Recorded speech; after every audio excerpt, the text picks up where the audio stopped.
prestes a fechar o seu 13º dia consecutivo, pregão consecutivo de queda. Nesse momento, o principal índice da Bolsa de Valores de São Paulo está caindo 0,40%, ou 115.132 pontos. Ontem, o Ibovespa perdeu o patamar de 116 mil pontos e hoje está prestes a perder também os 115 mil pontos. O volume de negociação hoje é de 16,09 bilhões de reais. A pior ação do dia hoje é a Via, que perde 6,15%. Ontem foi uma das melhores do dia, seguida pela São Martinho, que perde 5,70%, e a Cyrela 4,21% nesse momento. A melhor ação do dia, por outro lado, é a ação da Cielo, que ganha 2,94%, a Eletrobras ganha 2,18% e o Bradespar, que ganha, nesse momento, 1,74%. Vamos dar uma olhada no dólar. Nesse momento, a cotação da moeda americana, aqui no nosso Profit da Nelogica, sobe 0,10%, R$ 4,99. Petrobras ganha 0,03%, R$ 31,55. A Vale ganha 1,51%, R$ 61,97. E para saber se as cotações do petróleo, do minério de ferro e as bolsas internacionais estão modificando, estão influenciando o andamento do mercado aqui no Brasil, eu chamo minha parceira de todas as tardes, companheira de bancada, Isabela Takaki. Muito boa tarde. Que novidades temos vindo dos mercados internacionais, Isa? Olá, muito boa tarde para você, Carlos. Boa tarde a todos. Bom, vamos começar então com o minério de ferro, fechamento lá no Porto de Dalian, que registrou forte alta nesta quinta-feira, estendendo os ganhos para uma sexta sessão ali, sustentados por esperanças renovadas de mais medidas de apoio da China, após uma reunião de gabinete de fundamentos de mercado relativamente bons para o mercado, para o momento também. Então, em Dalian, a commodity registrou alta de 4,34% aos $105,15 a tonelada. Agora, os principais índices europeus fecharam a sessão com quedas. Os investidores analisaram a ata do Fed, que foi divulgada ontem, a gente mostrou aqui para vocês, que abre as portas para as novas altas nas taxas de juros lá nos Estados Unidos. Então, vamos lá com o fechamento lá na Europa das principais bolsas. Por lá, a FTSE no Reino Unido fechou com queda de 0,63% aos 7.310 pontos. DAX na Alemanha, queda de 0,43% aos 15.673 pontos. CAC na França, 0,94% de queda também, 7.191 pontos. FTSE/MIB da Itália com queda de 1,03% e BEX 35 com queda de 0,81%. Agora, os principais índices lá em Wall Street estão operando em queda também após a divulgação da divulgação da ata do FONC. E também alguns dados norte-americanos que foram divulgados hoje. Dow Jones com queda de 0,68%, Nasdaq Bolsas Tecnologia 0,94% de queda e SP 500 caindo 0,63%. Carlos. Perfeito, Isa. E para entender o que está acontecendo hoje no mercado, também já chamo nosso comentarista de todas as quintas-feiras, David Martins, especialista da Sara Invest. Muito boa tarde, David. Olá, Carlos. Olá, Isa. Uma boa tarde à nossa audiência. Sempre um prazer estar aqui. Prazer todo nosso. E, David, antes de iniciar o noticiário, seu comentário rápido sobre esse desastre que é o mês de agosto para a Bolsa Brasileira. 13 pregões consecutivos de queda. Daqui a pouquinho, metade dos pregões do mês, né, serão pregões de queda, na verdade. O que você está achando? Qual a causa, né, desse vermelho profundo que o Ibovespa está enfrentando? Cara, agosto tem um histórico já de não trazer aí bons ventos para o nosso Ibovespa, né? Ele tem um histórico de queda, geralmente. Então, acredito que quem acompanha muito mais a questão estatística, quem acompanha os meses ali, geralmente janeiro, dezembro, qual que é o mês mais onde tem mais alta, qual é o mês que geralmente tem mais queda. Então, agosto então, aqueles meses que geralmente acontecem queda, tá? Se a gente for analisar o Ibovespa, acho que alguns fatores a gente tem que levar em conta. O primeiro, o Ibovespa subiu muito forte e tinha subido bastante ali de março até julho praticamente, né? Nós tivemos aí uns 3, 4 meses onde o Ibovespa subiu bem. E aí, com isso, muitas ações acabaram subindo muito mais do que os seus índices de referência. Então nós tivemos algumas ações subindo mais de 100% nesse período. Quando a gente vai analisar agora, além de ser natural um movimento de correção no mercado, acredito que tem alguns fatores que podem estar contribuindo para essa sequência de quedas do Ibovespa. Um dos fatores é a China. A China, acredito que não é novidade, mas desde o começo do ano tinha uma perspectiva de retomada econômica que ainda frustra os investidores, então ainda não aconteceu, veio dando ali o mercado que esperava muito, principalmente commodity, nossa bolsa Ibovespa é formado grande parte por commodity, não anda porque depende muito da China e a gente sabe que a China traz esse problema hoje com relação a crescimento econômico. Então esses dados mais fracos da economia chinesa acabam impactando diretamente a nossa bolsa através das commodities. A gente pode falar também propriamente os Estados Unidos, até mesmo com o ato do FONC ontem, com uma perspectiva de novos aumentos, o mercado já tinha precificado praticamente que não haveria mais aumento. E aí a gente vê agora uma ata com um tom mais pesado, contratando aí uma possibilidade de novos aumentos para conter a inflação, que ainda não arrefece por lá. Então isso traz também um componente adicional aqui para a nossa bolsa. O Congresso, né, a gente sabe que tem algumas pautas, voltando de recesso, algumas pautas ali sendo debatidas, tem a questão do teto de gastos ainda. Então eu acredito que esse combo traz uma complexidade adicional. Mas um ponto que é extremamente relevante também mencionar é que o Ibovespa, antes desse cenário de 13 dias hoje, caminhando para de queda em sequência, em 3 dias ele tinha subido 5%. Nesses 13 dias a gente está com uma queda de aproximadamente 5, 6%. Então, nesses 13 dias, a queda ela tem sido muito mais lenta do que a alta que ela tinha ocorrido recentemente, tá? Então, acho que é um ponto que a gente tem que se atentar. Qual que é a perspectiva? Acredito que a gente ainda tem muitos papéis descontados em bolsa, então abre oportunidade para quem queria entrar, surfar o momento, mas acabou não conseguindo porque a bolsa tinha subido muito alto, de uma maneira muito veloz. Então acredito que para quem está pensando em montar a posição em renda variável, está sendo excelente essa correção. É claro, vai ter que escolher muito bem os papéis, porque alguns papéis podem ainda continuar com esse cenário de queda.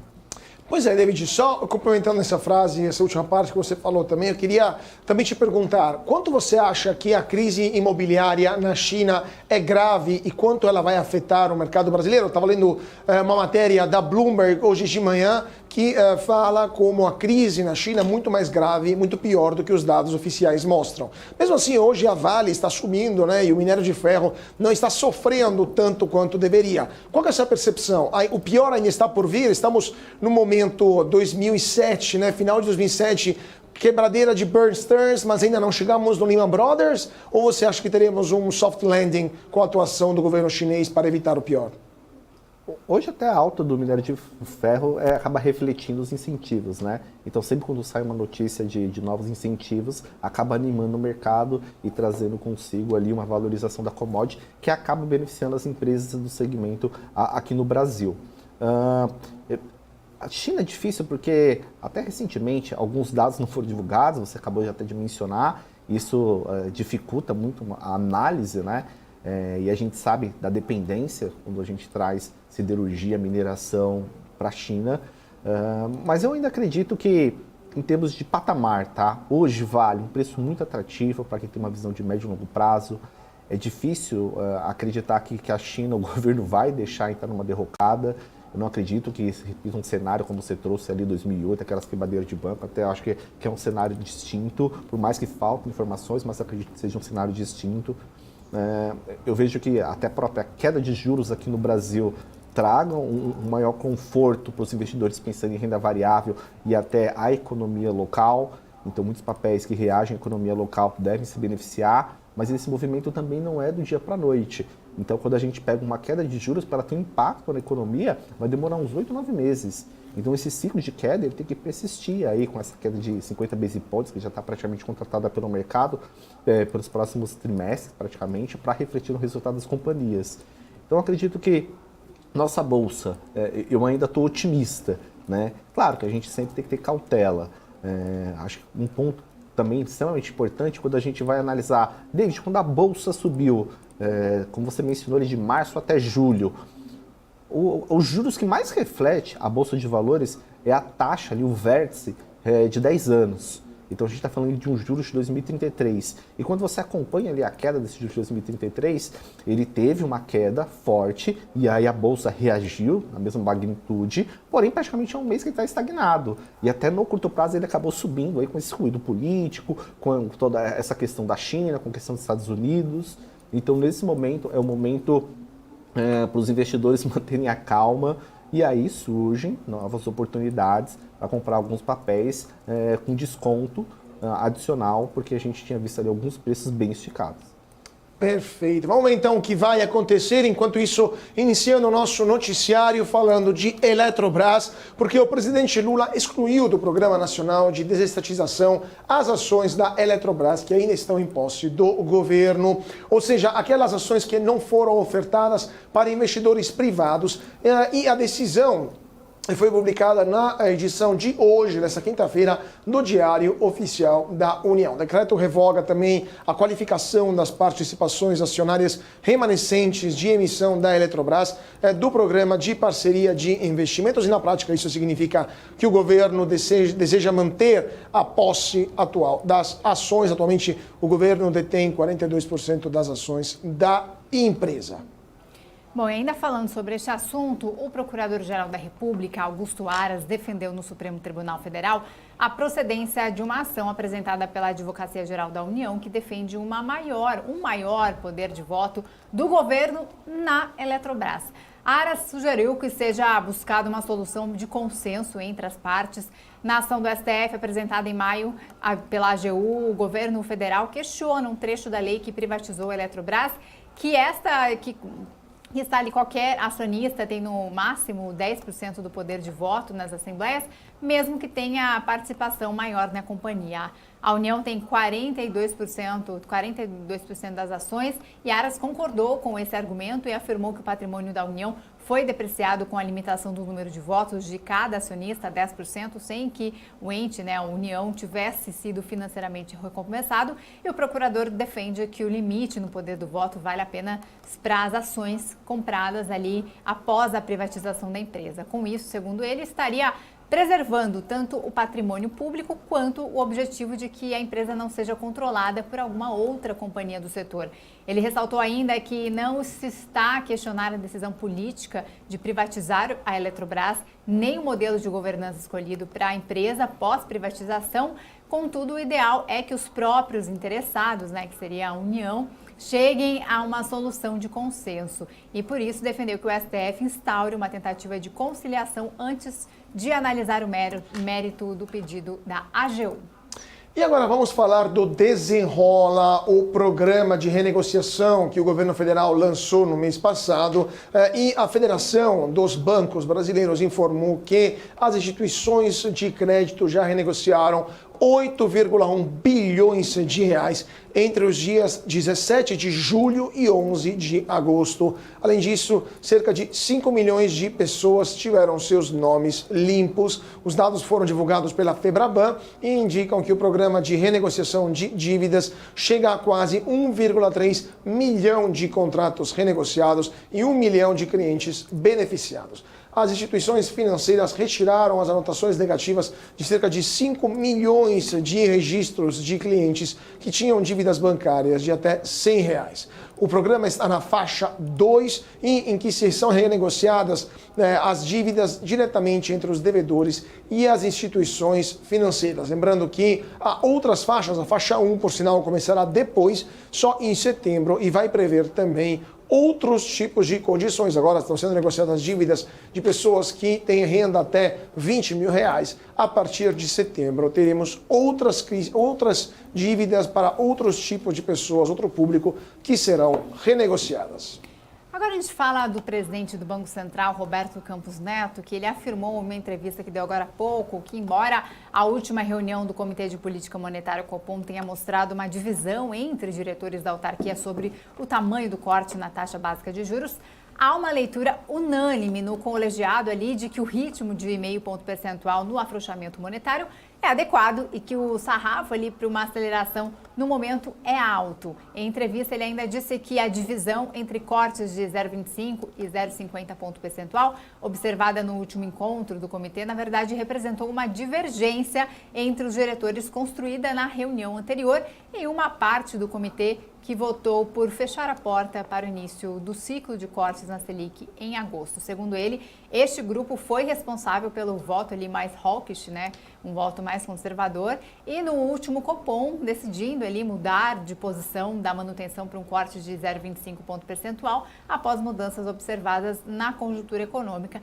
Entre os fatores apontados estão a decisão de manutenção da meta de inflação em 3% pelo Conselho Monetário Nacional e seus reflexos nas expectativas do mercado, além da própria dinâmica dos preços no período entre uma reunião e outra do comitê. O presidente do Banco Central destacou que entre uma reunião e outra, então, as expectativas para a inflação caíram da faixa ali entre 3,8% e 3,9% para o acumulado de 12 meses, para um patamar próximo a 13,5%. Então, está aí Roberto Campos Neto em uma entrevista que ele deu agora há pouco sobre a última reunião do Copom. É isso aí, Isa. Vamos só dar uma olhada como está a Bolsa agora, porque está prestes a perder o patamar de 115 mil pontos. Nesse momento, 115.001 pontos. E o Ibovespa está aprofundando sua queda, menos 0,51%. Via Varejo também cai cada vez mais, 6,70% de queda. São Martinho, 4,99%. Cirela, 4,62%. Então, o Ibovespa está afundando cada vez mais. Eu só queria dar uma olhada como está também a Eletrobras após as notícias que demos. E a empresa começou o pregão em queda, mas agora se recuperou. Está subindo 0,79%, R$ 38,05. No último mês, a Eletrobras perdeu 10,64% do seu valor. No começo do ano, desde o começo do ano, a Eletrobras já perdeu 9,50% do seu valor, isso desde o acumulado do ano. Mas quem comprou Eletrobras em agosto de um ano atrás já perdeu 25,68% do seu patrimônio. David, eu só queria te perguntar o que você acha então desta situação da Eletrobras. Muita gente colocou o seu FGTS na elétrica, na antiga estatal elétrica, após sua privatização. Muita gente comprou ações também após isso, e mesmo assim, aparentemente, temos problemas, mesmo sendo uma empresa privatizada, temos problemas muito parecidos com uma empresa estatal. Qual a sua visão da Eletrobras? É um investimento interessante para investidor pessoa física ou é melhor ficar de fora? Tem outras elétricas mais interessantes. Eu fui um dos que fez a opção de alocar uma parte do recurso do FGTS em ações da Eletrobras. A visão, pelo menos, que é da Sarinvest. O Brasil depende da Eletrobras. Então, mesmo com o ruído político, se a gente for pensar no crescimento do país, a Eletrobras, o Brasil depende muito dela, ela vai crescer e vai, enfim, apresentar um bom resultado. É uma empresa gigante, uma empresa que a gente vê que tem muito potencial ainda pela frente, principalmente com a privatização. Eu vejo que o ruído político atrapalha muito a companhia neste momento. Mas, para quem entrou pensando principalmente no FGTS, a visão tem que ser de médio e longo prazo. Ruídos vão acontecer no curto prazo, mas se você entrou com esse objetivo, você, enfim, teria ali que levá-lo, né? Não para um trade ali, ficar tradando. E houve uma mudança de fundamento até com o novo governo e todo esse impacto que vem acontecendo, e esse debate com relação a como foi dada a privatização. A visão que eu tenho é que, pelo menos quem entrou pela FGTS, tá? E aí eu vi um conselho. Há alguns fundos que você pode migrar já do fundo da Eletrobras para outros fundos, outras carteiras recomendadas ali pela corretora. Então, que você procure o seu consultor, o seu assessor, para que possa fazer essa migração. Quem tem o papel, eu vejo novamente, pensando no médio e longo prazo, faz sentido sim, tá? Então, eu não me desfiz ainda, então eu mantenho, sigo ali dentro dessa estratégia voltada para médio e longo prazo. Agora, em termos de companhia, é uma companhia que tem o pagamento de dividendos, essa oscilação está muito atrelada a todo esse ruído político, e aí, aguardar se haverá ou não um desfecho, e aí sim, acontecendo esse desfecho, se vai ter uma vitória do governo federal ou não, né? Se continuar de acordo com as características que foram determinadas ali na privatização, acredito que o papel tem tudo para recuperar no curto espaço de tempo. Agora, se ficar se arrastando esse debate político, acho que isso é bem negativo para a companhia. Mas acho importante também frisar que se a gente for analisar Petrobras, Banco do Brasil, também há ruído político e mesmo assim os papéis conseguiram surfar melhor, né? Foram bem melhor. A gente pegar Banco do Brasil, a empresa está indo muito bem nesse ano, Petrobras também com uma alta bem considerada.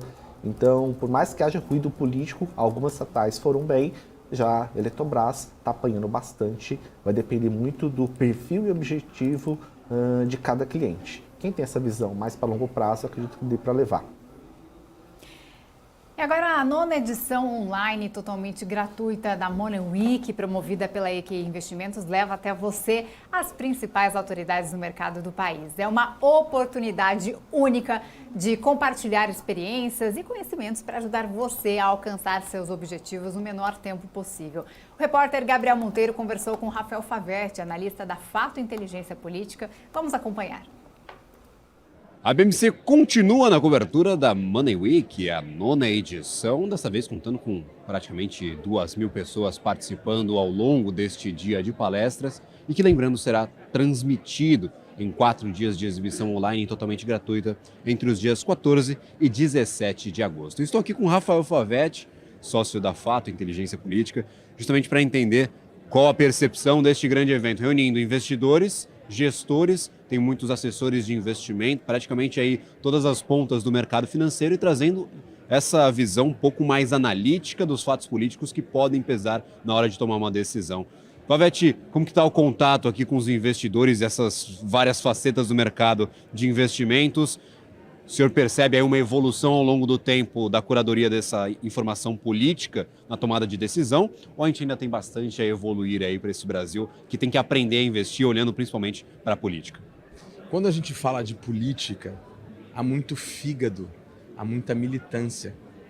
E também, às vezes, o investidor acredita que ainda está em campanha.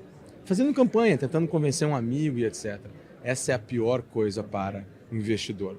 Tal qual o investidor que às vezes passa na frente de uma loja e fala assim, nossa, que loja legal, vou comprar a ação dela, vai fazer bobagem porque não estudou, não viu os fundamentos. Na mesma coisa a política. Ah, eu gosto desse candidato, não gosto desse candidato e por isso vou tomar uma decisão de investimento baseado no meu desejo ou no meu gosto. Também vai fazer bobagem. Portanto, uma situação como essa que estamos vivendo agora aqui na Money Week, onde você tem dezenas de pessoas para te falar, para você ouvir, para você se conectar com a análise, faz com que esfrie bastante o seu fígado, a sua razão entre no jogo e aí você tenha melhor condições de fazer bons investimentos. Não é sempre assim, porque no dia a dia da vida, nas 24 horas do dia, a gente é bombardeado pelo WhatsApp, pelo amigo do bar e a gente acaba, às vezes, perdendo a frieza necessária para o bom investimento. E daí a importância de bons analistas, da importância de bons eventos como esse e de bons canais televisivos também que nos passem a realidade das coisas e boas análises. Para quê? Para que a gente não misture o desejo com a razão. Não que o desejo seja ruim, mas é que ele tem um lugar dele. E não é na hora de você cuidar do seu dinheiro. O desejo está na hora do seu voto, na hora de você discutir no bar, mas na hora de cuidar do seu dinheiro, tal qual você faz com o fundo de investimento, tal qual você faz com o seu analista de investimentos, você também tem que fazer em relação à política. Por quê? Porque ela impacta, ao fim e ao cabo, a economia. Maravilha.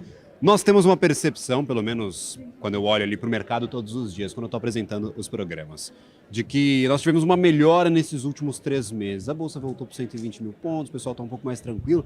Mas quando a gente olha de um horizonte um pouco, nem tão distante, mas um pouco mais distante, a gente vê que estamos em patamares de equidade com o ano passado.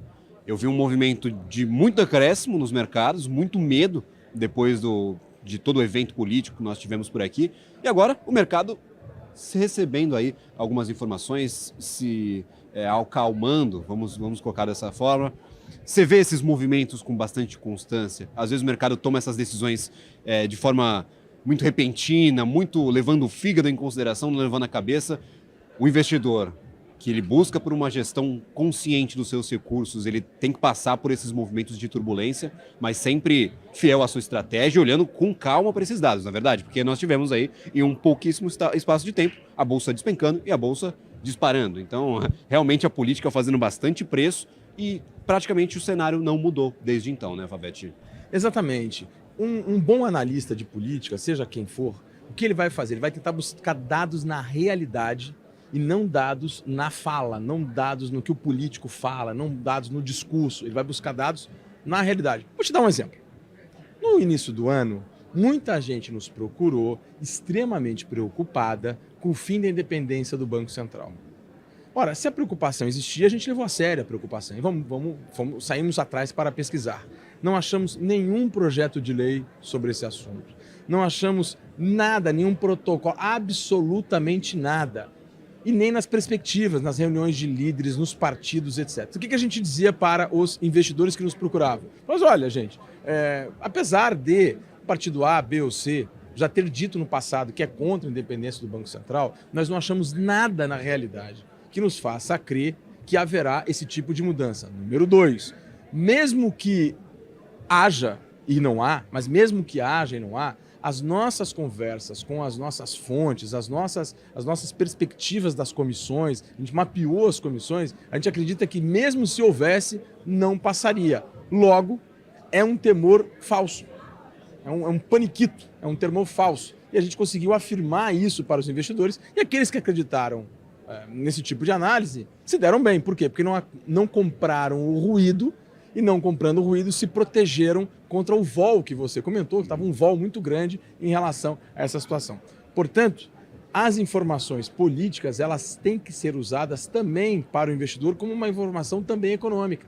Ele tem que levar a informação política como se fosse um dado da economia e aí verificar se aquele dado tem sentido na realidade ou não tem sentido na realidade. Porque se deixar, o WhatsApp faz um estrago tremendo na vida do investidor. Maravilha, Rafael Favete, sócio da Fato Inteligência Política, sempre muito importante. Participou, inclusive, de um painel falando sobre a estabilidade política, impacto sobre o ambiente de investimentos aqui no Brasil. Então, claro, para conferir este conteúdo, tem link na descrição. Se cadastre para a Money Week entre os dias 14 e 17 de agosto. O conteúdo estará disponibilizado aí de forma totalmente gratuita aos investidores.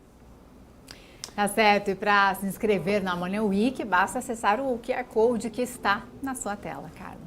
É isso aí, Isa. Vamos então para um rápido intervalo. Antes disso, giro do mercado. Nesse momento, são 4 horas e 29 minutos. Ibovespa continua perdendo e está prestes a fechar o seu 13º dia em queda. Nesse momento, menos 0,41% para o principal índice da Bolsa de Valores de São Paulo, 115.112 pontos, 17,44 bilhões de reais de volume de negócios até o momento. Pior do dia, Via, menos 6,15%, Cyrela perde 4,95%, São Martinho, terceira pior do dia, 4,93% de queda, melhor é a Cielo, 2,94%, Eletrobras sobre 2,36% e a Fleury 1,68%. Vamos dar uma olhada como é que está o dólar nesta quinta-feira dramática para o Ibovespa, dia de luta com o dólar que sobe 0,08% e se aproxima aos R$ 5,99. Petrobras cai 0,32%, R$ 31,44. Virou a Petrobras agora. Vale sobe 1,23%, R$ 61,80. Isa, rapidíssimo, como é que está a bolsa lá fora em Wall Street e o petróleo? Bom, nossa bolsa lá fora continua em queda, aí, porém diminuíram as perdas, Dow Jones 0,72% de queda, SP 500 0,64% de queda e Nasdaq com 1% de queda. Neste momento já temos o fechamento também dos preços internacionais de petróleo, que fecharam o dia com ganhos. Petróleo internacional se recuperando aí após expectativas que a China vai ampliar estímulos significativos. Barril Brent com alta de 0,80% aos $84,12. É isso aí, então vamos para um rápido intervalo, 2 minutinhos e voltamos já já com nossos convidados de hoje. Então não saia daí que voltamos já. PNC News. Informação que gera valor. O que impacta a economia e o mercado global. Aqui no BMC News, você acompanha em tempo real a abertura do mercado e todas as movimentações do mundo dos investimentos. Notícias acompanhadas de opiniões de grandes especialistas para ajudar você na melhor tomada de decisão na hora de investir. Eu, Paula Moraes, estarei com você de segunda a sexta, às 9h30 da manhã, no BMC News. BMC News. Informação que gera valor. Quem só vê o BTG como um banco de investimentos, não vê todos os benefícios que ele pode oferecer. Aqui você tem a liberdade de ligar a qualquer hora. E tem a confiança de contar com o time BTG. É você no controle da sua vida financeira de um jeito simples e compatível com a sua rotina. O BTG reconhece quem é você e está pronto para potencializar a sua trajetória. As empresas que fazem parte do seu dia a dia estão em uma das maiores bolsas do mundo, a Nasdaq. E a boa notícia é que você pode investir nessas empresas diretamente pela Avenue, sua corretora nos Estados Unidos. Com os dados das ações dos Estados Unidos fornecidos pela Nasdaq em tempo real, o cliente Avenue pode acessar diretamente as maiores bolsas do mercado americano. Entre neste mercado de tecnologia e inovação. Acesse avenue.com.br/Nasdaq e seja bem-vindo ao mercado global. BMC News. Informação que gera valor.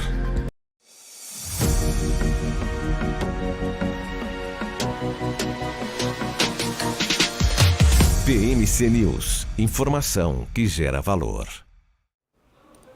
De volta para o nosso closing aqui na BMC. Muito boa tarde para você que está se sintonizando agora. Nesse momento, 4 horas e 33 minutos. Bolsa de Valores de São Paulo, que continua sofrendo e agora acaba de perder os 115 mil pontos. Agora está em 114.935 pontos. Mais um patamar perdido para a Bolsa de Valores, queda de 0,56%.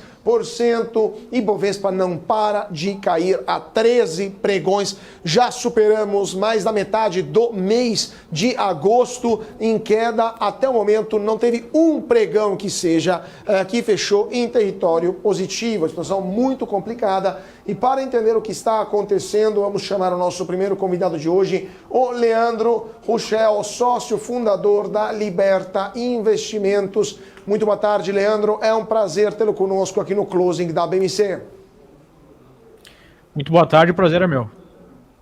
Leandro, então o que a gente deve esperar da Bolsa e do dólar nos próximos meses e como nos proteger dessa situação de incertezas crescentes, considerando o cenário que a gente está vivenciando nesse momento? Qual é a sua opinião? Bom, o que a gente está vendo é um certo refluxo depois de um movimento de alta bastante consistente nas últimas semanas, em que me parece faltar novos drivers para levar uma contínua valorização da Bolsa Brasileira e até mesmo a contínua valorização do real frente ao dólar. Eu creio que se criou uma expectativa muito negativa em relação ao Brasil, até por conta do resultado eleitoral, conforme as coisas foram andando e foi se percebendo, inclusive, um papel importante do Congresso para impedir decisões muito negativas para a economia, né? Podemos colocar como exemplo a reversão do fim do mar do saneamento, que tinha sido decidido pelo Executivo brasileiro, ou então o endurecimento do arcabouço fiscal, entre outras coisas. Mas eu acho que para o investidor não é o suficiente o governo não ser muito ruim, né? É preciso ver aí medidas que sejam efetivas na geração de crescimento, e a gente não está vendo isso. Ao mesmo tempo, a gente teve nos meses anteriores, especialmente nos últimos 2, 3 meses, algumas informações bastante positivas para o Brasil, um cenário bastante positivo para o Brasil no mundo. A gente teve aí uma diminuição da preocupação com a situação aqui nos Estados Unidos, sinais de que a recessão pode ficar mais à frente, o Fed talvez ela nem ocorra. A gente tem a manutenção de commodities em valores mais altos, até pela guerra na Ucrânia. Mas agora também começa a ficar um cenário um pouco mais negativo. Temos juros altos aqui nos Estados Unidos, com a expectativa de manutenção desses juros por mais tempo. Temos a China, especialmente, demonstrando uma fragilidade econômica maior do que se imaginava. E isso acaba produzindo aí a possibilidade de alguma recessão no exterior no globo em algum momento, né? Isso é ruim para o Brasil. E, ao mesmo tempo, no Brasil, a gente começa a ver a diminuição da taxa de juros, que acabava ancorando um pouco esse movimento da valorização do real frente ao dólar, né? Então, digamos que as boas notícias ficaram um pouco para trás, já estavam no preço, e o mercado não está enxergando novos drivers para continuar esse rally de alta. Isabela, sua pergunta. Leandro, muito boa tarde para você. Agora, ainda falando aí de macro Estados Unidos, né, a gente viu as treasuries de 10 anos subirem ali, atingindo um pico pela manhã, estressadas pela ata do FONC. Bolsa norte-americana, né, pode sofrer correção nos próximos meses? Como é que você está avaliando também essas treasuries, esse pico aí que teve pela manhã? A gente teve uma movimentação de alta na Bolsa aqui concentrada em poucos papéis, principalmente nos principais papéis de tecnologia. Se a gente olhar a Bolsa como um todo, o movimento não foi tão positivo quanto, né, desses papéis que têm um grande peso no índice. E a gente está vendo balanços, de uma maneira geral, ruins, né, com uma diminuição significativa da lucratividade aqui das principais empresas dos Estados Unidos, tirando algumas empresas. E há uma perspectiva agora de manutenção de juros altos. Não adianta o Fed aumentar os juros para os maiores patamares em 2 décadas se a gente mantém o governo gastando muito, né? O governo democrata é um governo bastante gastador. Então, do ponto de vista fiscal, a gente tem um estímulo e do ponto de vista monetário, a gente tem uma política mais restritiva. O que isso significa? Significa a possibilidade de nós termos inflação mais alta que a média histórica por um tempo maior que o imaginado, com taxas de juros, então, mais altas também que nós tivemos no passado. E isso acaba sendo um empecilho para a valorização das ações, em algum momento para a própria economia. A economia ainda está resiliente aqui nos Estados Unidos, o desemprego está relativamente baixo, o consumo continua em alta, mas, por outro lado, a gente já tem alguns dados preocupantes. Endividamento em máxima histórica, inflação comendo o poder de compra do consumidor, atividade industrial diminuindo, enfim, eu creio que o cenário é um pouco complexo e não está tão positivo assim quanto simplesmente o PIB apresenta, né? E juros altos nos Estados Unidos acaba sendo ruim, especialmente para emergentes. Perfeito. David Martins, sua pergunta. Olá, Leandro, boa tarde, um prazer estar falando contigo. Leandro, dentro dessa sua resposta, falando um pouquinho sobre, falando sobre a moeda, falando sobre inflação, você acredita que a inflação nos Estados Unidos e também os juros vai então ficar por um período no nível mais alto, né? Por um período maior? E o principal motivo seria o quantitative easing, que desde 2008 ali, com a crise do setor bancário e reflete até hoje a economia norte-americana. Qual que é a visão que você tem, por gentileza? Então, eu acho que esse surto inflacionário que a gente viu no mundo, inclusive no Brasil, né, mas que, por incrível que pareça, até pelo bom trabalho feito pelo Banco Central Brasileiro, ficou uma inflação até menor do que os Estados Unidos. A primeira vez que eu vi isso, né, nunca tinha visto isso, acompanhando o mercado há mais de 2 décadas, a gente teve esse surto inflacionário iniciando a partir da torneira que foi aberta de recursos por conta da pandemia. E aí, depois da pandemia, os bancos centrais adotaram uma política monetária mais restritiva para lidar com essa inflação. Só que a gente vê ainda governos com déficits muito grandes. O déficit fiscal aqui nos Estados Unidos vai ser novamente multitrilionário. E isso acaba gerando uma situação parecida com, historicamente, né, a situação brasileira, que é o governo perdulário, gastador, e esse gasto excessivo do governo deve ser corrigido para não gerar uma hiperinflação por juros muito altos, colocando a economia numa espécie de camisa de força. Então, eu estou vendo os Estados Unidos caminhando por uma situação parecida, né? Gastos excessivos e aí juros altos para não deixar a inflação sair do controle. Eu não vejo uma mudança nesse cenário no curto prazo, a não ser que, de fato, nós tenhamos alguma recessão mais aguda em determinado momento, que aí sim deve produzir uma diminuição do ritmo da inflação e pode permitir uma diminuição da taxa de juros. Por enquanto, isso não parece que está no horizonte de curto prazo. Bacana. Aproveitando mais uma pergunta, hoje eu fiz um call pela manhã com um cliente, a gente falando um pouquinho sobre investimento internacional, E aí ele até fez um questionamento, e eu gostaria de saber da sua visão, Leandro, com relação à hegemonia, né, dos Estados Unidos, do dólar. Você acredita que os bancos centrais eles continuarão fazendo as reservas, o maior peso em dólar, ou haverá aí uma diversificação para outras moedas? Vide o que aconteceu ali desde a guerra, né, Rússia e Ucrânia, com as sanções dos Estados Unidos com a Rússia e com algum receio de retaliação por essas outras economias, se essa reserva continuará sendo focada em dólar, ou você acredita que haverá uma maior diversificação? Qual que é a visão que você tem para a moeda norte-americana?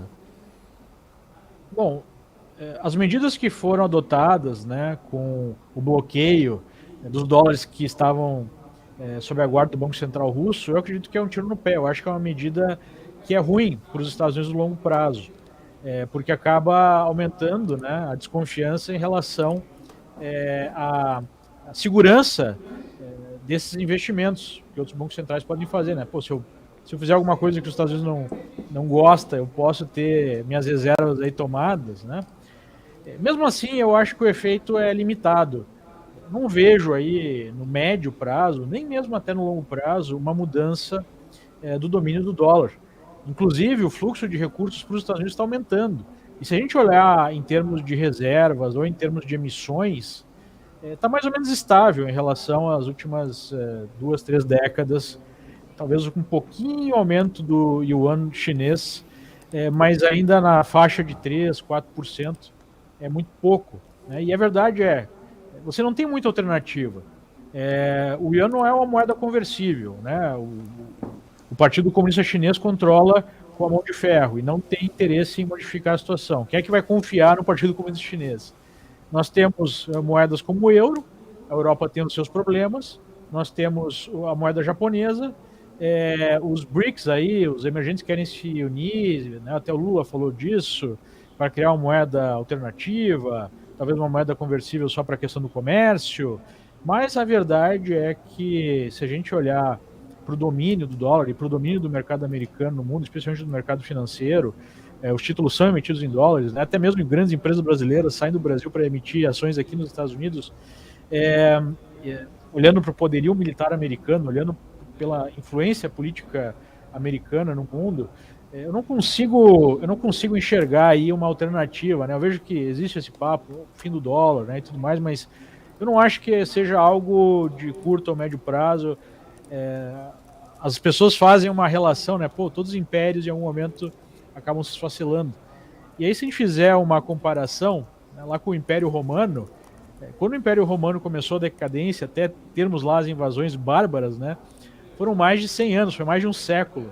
Então eu vejo sim que há um certo declínio político, até das estruturas aqui nos Estados Unidos, mas, e esse é um fenômeno global, não é só um fenômeno americano, mas eu não consigo enxergar aí um colapso no curto e médio prazo. Acho que é muita conversa para pouca ação. Agora, vou aproveitar para perguntar essa questão dos fluxos estrangeiros, né, dos fluxos de investimentos estrangeiros, mas aqui no Brasil, Leandro, qual é a sua visão sobre a saída que a gente está vendo dos gringos do mercado brasileiro desde o começo do mês? Se não me engano, já saíram mais de 8 bilhões de reais, temos dados, obviamente, defasados de 2 dias, mas a tendência é de saída progressiva dos estrangeiros nesse mês de agosto, mesmo se desde o começo do ano o fluxo ainda é positivo. Você acha que temos um momento de inflexão? Vimos em junho uma entrada importante, mas agora com a redução dos juros, o primeiro corte da Selic, os estrangeiros estão defluindo do Brasil. Qual é a sua visão sobre esse ponto e o que esperar para os próximos meses? Então, novamente, a gente tem 3 principais motivos. O primeiro motivo, no cenário internacional, o mercado está um pouco menos positivo para emergentes, né? Ficou muito positivo no início do ano, no primeiro semestre, e agora há um refluxo desse movimento. Em segundo lugar, internamente eu vejo que ainda não há grandes confianças do mercado em relação a essa gestão, né? Tem muitas coisas em haver, tem o presidente todo dia indo para a TV falando mal da responsabilidade fiscal, falando em gastar mais. Isso gera uma pulga atrás da orelha do investidor. Em terceiro lugar, e talvez seja o mais importante no curto prazo, é o que se chama de carry trade, né? Você tem ainda um diferencial de juros muito grande, mesmo com os juros americanos chegando a patamares bem altos em relação à média dos últimos anos, o juro brasileiro é bem maior. Mas como agora parece que há uma inversão da curva de juros no Brasil, a expectativa é de próximas regiões do Copom trazerem cortes. Ao mesmo tempo que há manutenção desses juros mais altos nos Estados Unidos e até a possibilidade de aumentar um pouquinho mais, essa vantagem de alocar recursos em reais diminui. E aí, obviamente, é um refluxo, né? Então, em outras palavras, o que atrai investidor para o Brasil, especialmente esse de menor prazo, não é o mercado de ações, apesar dele estar relativamente barato, mas sim essa taxa de juros maior. Se há a diminuição da taxa de juros e há a expectativa de mais cortes à frente, os gringos tiram dinheiro, né? Eu acho que esse é o principal motivo. Questão também, além da taxa de juros e obviamente da rentabilidade, mas você não acha que também questões como a intervenção do governo em grandes empresas brasileiras que de fato compõem a maioria do Ibovespa, como a Petrobras, né, agora a Eletrobras também, ou a vontade do governo de colocar o Guido Mantega no comando da Vale, esteja amedrontando os investidores gringos, mas também brasileiros, e isso estaria afetando o andamento do índice? Olha, sem dúvida que isso é negativo, mas isso é meio que esperado, né? Eu acho até que a expectativa era até mais negativa do que essa em relação a essa nova administração petista. Então, apesar da confirmação dessas expectativas negativas serem ruins para o mercado, eu acho que isso meio que está no preço. Então, eu acho que isso não é tanta surpresa, não faz tanta diferença nesse fluxo específico. Eu acho que isso já estava na conta. David Martins? Leandro, diante dessa visão que você trouxe, tanto para dólar, falando um pouquinho da economia norte-americana, trouxe também aqui uma reflexão sobre a nossa bolsa e essa correção. Qual está sendo a sua visão, pensando aí tanto para esse segundo semestre de 2023, como pensando em 2024? Onde que estão as oportunidades? Investimento no Brasil em renda variável, investimento no Brasil em renda fixa para ainda aproveitar esses juros que ainda estão no patamar elevado. Investimento nos Estados Unidos, pensando que em renda variável, porque como você bem trouxe, as Big Techs praticamente, né, que puxaram o índice, muitas empresas acabaram não acompanhando esse ritmo, mas olhando o índice acabaram sendo beneficiadas, né, mas olhando a cotação desses ativos não tiveram uma valorização expressiva, ou até mesmo investimento em bonds nos Estados Unidos, porque a gente está vendo um juros mais elevado e ainda você tem a questão de proteção cambial, investindo em dólar. Qual está sendo sua visão de oportunidades de investimento, por gentileza? Bom, apesar da Bolsa Brasileira estar relativamente barata, eu vejo que o Brasil ainda carrega muitos riscos, né? Ainda não está muito clara qual vai ser a política econômica. A gente está vendo aí fórmulas do passado muito ruins sendo requentadas, né? Lançamento de PAC, coisas do gênero. Ainda está em dúvida, de fato, qual vai ser a responsabilidade fiscal desse governo. O arcabouço fiscal dá espaço para manobras, né? Então, eu vejo que no Brasil a renda fixa ainda é bem atrativa. Agora, eu acho a grande oportunidade para o brasileiro, que ainda não tem diversificação internacional, é a diversificação internacional, aproveitando a janela de oportunidade de taxas muito boas aqui nos Estados Unidos. A gente tem taxas positivas em dólar que não tinha há muito tempo. E na Bolsa Americana a gente tem oportunidades específicas. Aí você tem que fazer alguma leitura, tem preços muito descontados de algumas empresas. Aí você precisa de alguma assessoria mais especializada. Mas eu acho que é no-brainer assim, pensar em renda fixa nos Estados Unidos. Eu acho que o dólar está relativamente barato se nós colocarmos na balança todos os riscos que envolvem Brasil, né? Para mim, essa é a grande oportunidade. Outra pergunta. Para encerrar, queria falar um pouquinho de China, né? A gente falou mais cedo aqui que a Fitch pode reavaliar o rating a mais ali da China em meio a preocupações com o crescimento. Tem a questão também da retirada da cadeia de produção da China. Como é que você está enxergando aí essas questões? Olha, eu não toco em China há muito tempo. Eu acho que China oferece um risco bem maior do que ele é percebido. Existem sinais cada vez mais claros que esse é um governo anti-mercado, estou falando aqui do governo chinês. Há um movimento acelerado de desglobalização, há uma nova guerra fria em curso. Portanto, eu vejo com muita reserva qualquer investimento na China, né? Eu não toco na China há bastante tempo e não vejo uma mudança para melhor. Eu acho que a China vai entrar numa situação bastante complicada, ou vai manter, né, um cenário bastante desafiador a partir do momento que o Xi Jinping adotou claramente uma política anti-ocidental, né? Há um fluxo de investimentos que parou na China, de investimento direto, especialmente. Investimento de mercado financeiro está cada vez mais difícil, as pessoas estão cada vez mais desconfiadas, e isso acaba sendo uma notícia ruim para o Brasil, né, que tem na China um grande comprador. Então, aquele plano da China de depender menos do mercado externo e depender mais do mercado interno é bonito na teoria, mas não é tão fácil assim de aplicar na prática. Então, eu vejo ainda dificuldades para a China pela frente.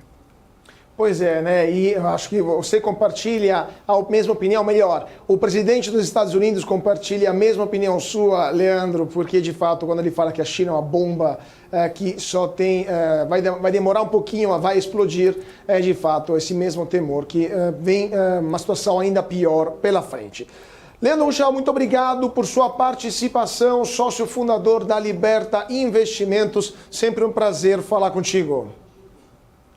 Prazer é meu, agradeço o convite e ótimos investimentos aí a todos. Até a próxima, muito obrigado.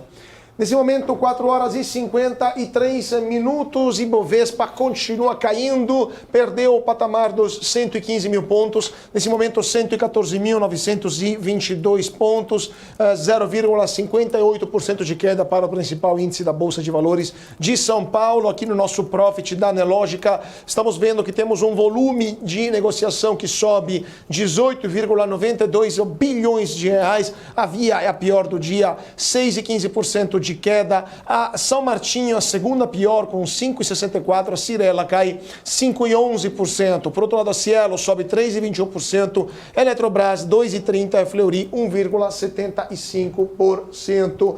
Vamos dar uma olhada no dólar, como está nesse momento, o dólar que volta a subir nesta quinta-feira e chega próximo aos R$4,98 nesse momento, virou o dólar nesse momento exato, 0,04% de queda. Petrobras também virou, está caindo 0,44%, R$31,40. A Vale sobe 1,20%, R$61,78. Isabela, como estão as bolsas lá fora, prestes a fechar também 5 minutinhos ainda de negociação, e como está fechando o petróleo também? Temos aqui as bolsas lá em Wall Street em queda, Dow Jones 0,72% de queda, S&P 500 0,62% de queda e Nasdaq com 1,02% caindo também. Já temos aqui fechamento nos preços internacionais de petróleo, que as cotações voltaram a subir ali após 3 dias de quedas, e com aperto na oferta assumindo novamente o centro das atenções. Ficou de lado ali, ao menos temporariamente, ali as preocupações com a economia chinesa, a política monetária dos Estados Unidos, motivos ali da queda recente dos preços. Então, temos aqui o fechamento dos preços internacionais de petróleo, com o WTI alta de 1,27%, voltando à casa dos $80,39 e o barril Brent, que é referência para a Petrobras, com alta de 0,80% aos $84,12. A gente tem mais um tempinho aqui, eu queria falar com o David sobre, a gente estava falando sobre a China, né? Ruschel foi bem enfático, dizendo que não toca na China há muito tempo. A gente vê aí a possibilidade de uma agência de classificação de risco diminuir ali a sua nota. Temos a questão da cadeia de produção. Nos investimentos, como é que você que, né, conversa ali, que é da Sara Invest, como que vocês estão fazendo essa análise da China? China, infelizmente, como a gente até trouxe no começo, é aquela interrogação, né? Então, assim, muitas dúvidas com relação à China. E um agravante, pensando aqui em Brasil, é a dependência que nós temos da China, porque é um dos maiores parceiros comerciais aqui do Brasil. Quando a gente vai falar de China, a nossa bolsa commodity, então a gente depende muito. E no caso até dessa visão do Ruschel, falando que não toca em China, com receio com relação ao país, isso se reflete aqui para a nossa bolsa. A gente vai ver o que? As commodities, enfim, caindo forte, isso contaminando muito o nosso índice, porque o maior percentual está atrelado das commodities. Até mesmo se a gente for pensar na questão do dólar, de inflação, porque o Brasil ele exporta commodity. Então, quando ele exporta, está entrando dólar aqui no Brasil. Se diminui a entrada de dólar aqui no Brasil, em consequência disso, traz uma valorização para a moeda norte-americana e impacta diretamente na inflação. Então, acho que assim, é sempre bom ficar atento à China. Existem visões também, ou contraponto, né? Tem um professor que é muito próximo nosso da Sarinvest, até participa bastante aqui da BMC, e o professor Marcos Vinícius, muito próximo à China, dá aula na universidade lá, e ele sempre vê com bons olhos os países asiáticos.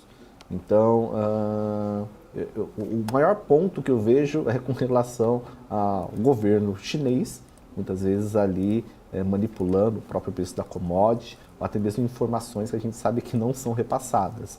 Isso traz uma insegurança adicional, mas neste momento acho que assim, a gente tem que monitorar e acredito que no desenvolver e tomando as medidas. Porque neste momento, se a gente for parar para analisar pelo menos Ibovespa, 70%, 60% é commodity e vai depender da China.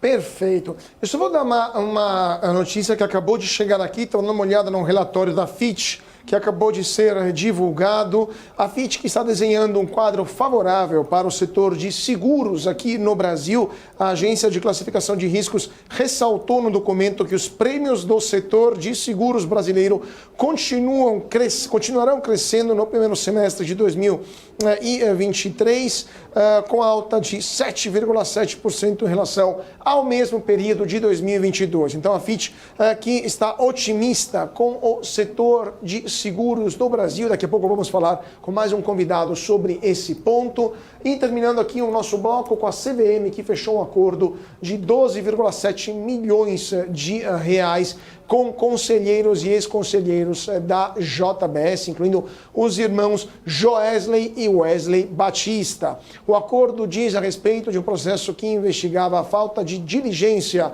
no monitoramento da política de rede da empresa e alterações propostas em trabalho junto à KPMG.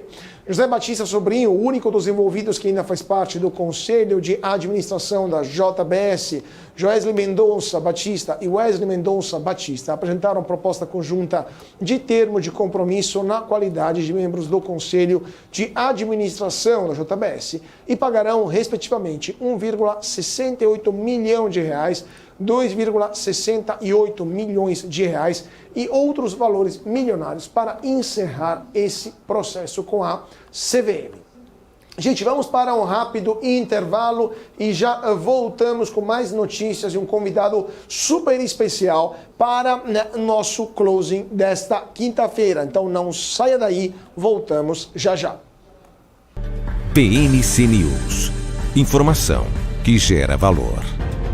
Entender o modelo de negócios, os resultados e as estratégias das principais companhias do Brasil é essencial para tomar as melhores decisões na hora de investir. E é isso que nós trazemos no BMC Business. Entrevistamos os CEOs e diretores das principais companhias de capital aberto do país. Eu sou Gabriel Monteiro e encontro você no BMC Business todas as terças e quintas, às 22 horas, aqui na BMC News. BMC News. Informação que gera valor. A minha vida foi e é marcada por grandes histórias, sonhos, objetivos, conquistas. Me chamam de narrador de emoções. Mas, na verdade, eu narro escolhas que mudaram vidas, inclusive a minha. Por isso, eu escolhi a EQI Investimentos, o parceiro que me orienta na hora de investir e que me dá autonomia para conquistar meus objetivos. EQI Investimentos. Invista em suas escolhas. Ela sempre volta a estampar as manchetes. Mas o que é a inflação? Esse é o BMC Explica e o tema de hoje é a inflação.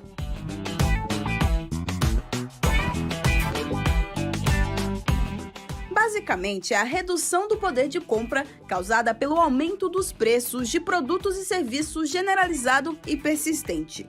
A inflação é um fenômeno causado pela expansão monetária, ou seja, pela impressão de dinheiro acima do que a economia consegue absorver. Alguns economistas também atribuem a causa da inflação a um choque de oferta. A inflação tem como índice oficial no Brasil o IPCA, Índice de Preços ao Consumidor Amplo, e é calculada pelo IBGE, o Instituto Brasileiro de Geografia e Estatística. O índice faz uma estimativa do custo da cesta de produtos e serviços que reflete padrões e hábitos de consumo de famílias com renda de 1 a 40 salários mínimos. Os grupos são alimentação, habitação, vestuário, transportes, saúde, despesas pessoais, educação, comunicação e artigos residenciais. A ferramenta que o Banco Central tem para controlar a inflação é a manutenção da taxa básica de juros, a Selic. Então, em um movimento esperado, quando a inflação está mais alta, o Banco Central tende a aumentar a taxa de juros com a intenção de inibir o avanço da inflação, desacelerando o consumo e os investimentos das empresas. Mas quais são as consequências que a inflação traz para as economias? A inflação alta nunca é bom. São várias as consequências que ela traz. Entre eles, a desestimulação de investimentos, a inibição do crescimento econômico, além de aumentar o custo da dívida pública devido à taxa de juros da dívida pública ter que compensar o efeito da inflação e incluir a ele um prêmio de risco como compensação das incertezas que a inflação mais alta traz.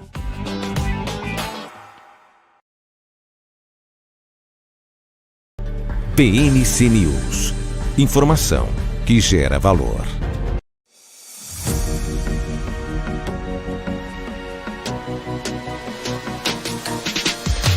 PMC News. Informação que gera valor. E de volta para o nosso closing aqui na BMC. Muito boa tarde para você que está se sintonizando agora, nesse momento, 5 horas e 3 minutos. E definitivamente a Bolsa de Valores de São Paulo perde mais um dia de queda para o Ibovespa. 13º pregão consecutivo em território negativo. Nesta quinta-feira, menos 0,55%, 114.956 pontos para o principal índice da Bolsa de Valores de São Paulo, perdeu o patamar dos 115 mil pontos. São Martinho, pior do dia, menos 5,64%, superou até a Via.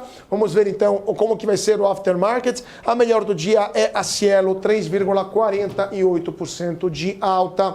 Agora vamos dar uma olhada aqui como é que fechou o dólar também, para a gente ter uma ideia do que está acontecendo, porque o dólar estava em território positivo, passou para o negativo, deixa eu dar uma olhada aqui no profit da Nelógica, e continua em território negativo, menos 0,04%, R$ 4,98.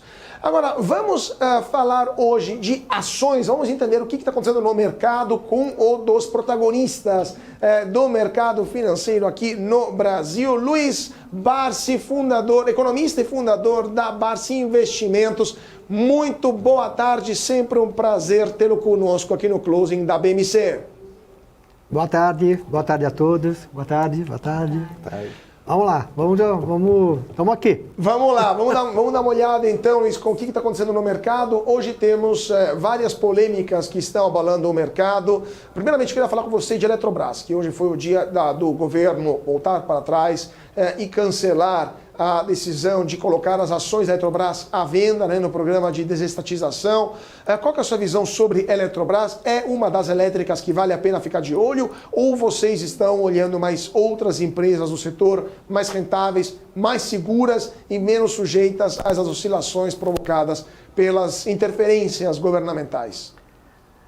Eu sempre falo que o mercado ele é um mercado de oportunidade, né? Então, quando nós temos essas turbulências do mercado, às vezes abre ponto estratégias, né, para que quem está comprando ações para acumular, para viver de dividendos, para ter uma receita, pode estar sendo oportunidade. Nós já vimos isso no passado e a gente sabe que isso aconteceu no passado, está no presente, vai acontecer no futuro, então esses tipos de oscilações.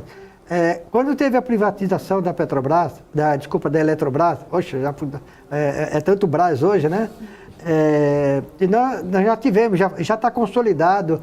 Então, essa interferência que pode estar tendo, que o próprio TCU está está apoiando que o governo tenha mais poder de voto na pílula, não vai mudar nada a questão da empresa. Ele só vai ter mais um poder de voto, mas não vai mudar mais a privatização. Não, na minha visão, não tem como reverter essa privatização.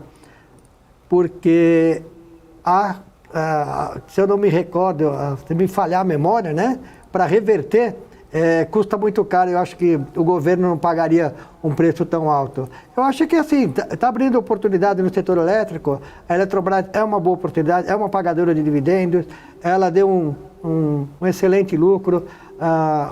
O presidente que saiu, ele tinha o histórico de ser um profissional altamente capacitado em redução de custo, deixar a empresa enxuta. Então, haja visto que esse último trimestre a empresa já vinha mostrando resultados. Tem algumas turbulências do mercado, eu não estou aqui para comentar se é verdade ou se é mentira, mas se ele pediu renúncia, alguma coisa tem, né? Meu pai sempre diz o seguinte, né? Onde há fumaça, há fogo. Pois é. Mas então, vocês estão de olho também, além da Eletrobras, em outras empresas do setor elétrico, Eneva, Taesa, outras que também poderiam ter resultados interessantes? Ou nesse momento o setor elétrico é melhor esperar para ver como o governo vai se posicionar? Vai que chega uma outra MP 579 para ferrar geral com as distribuidoras? Eu acho que, no geral, acho que a gente tem que ir aproveitando as oportunidades. Então, você olha assim, você tem as ações da ES Brasil, que está numa condição boa, tanto que é de domínio público. Meu pai já alcançou os 5% da empresa. Tem a questão da Transmissão Paulista, que é uma empresa que ela é muito generosa com os acionistas, vem distribuindo, tem uma boa administração. Poxa, temos a própria CPFE, costuma remunerar bem o acionista. A Auri, né, que é a antiga CESP, também está com uma política, depois que teve a reversão do ágio, né, do que o governo pagou, a parte lá do... Ixi, fugiu o nome, mas depois eu vou lembrar. Ela pagou um excelente dividendo, quase 10% da cotação. Então, são empresas que estão num processo de crescimento, então temos que aproveitar. E claro, quando começar a cair, vai comprando, vai aumentando a exposição. Hoje nós temos inúmeros instrumentos que não é somente comprar, onde você também consegue proteger as carteiras. Mas acredito que essas empresas do setor, elas estão numa condição boa. Claro, se o mercado continuar caindo, elas vão ficar numa condição melhor ainda. Claro, pois é. Eu só queria, última pergunta, a gente deixar a palavra para a Isa e para o David para suas perguntas, só porque você falou de muitos Brás, né? Temos mais um Brás que está no olho do furacão nessa época, que é a Petrobras. Petrobras, outra empresa bastante dividendeira, pelo menos nos últimos 2 anos, distribuiu dividendos recordes, mas agora mudou a política de preço, né? A nova diretoria vai aumentar os investimentos, vai voltar a produzir até navio no Brasil. A Petrobras, já vimos esse filme ocorrer e sabemos qual vai ser o desfecho. Qual que é a sua visão sobre Petrobras? Muita gente no mercado ainda está indicando Petrobras. Eu vi várias carteiras recomendadas de vários bancos, várias casas de análise. Mas eu quero saber sua opinião sobre Petrobras. Vale a pena ficar de olho em Petrobras ou melhor ficar de fora?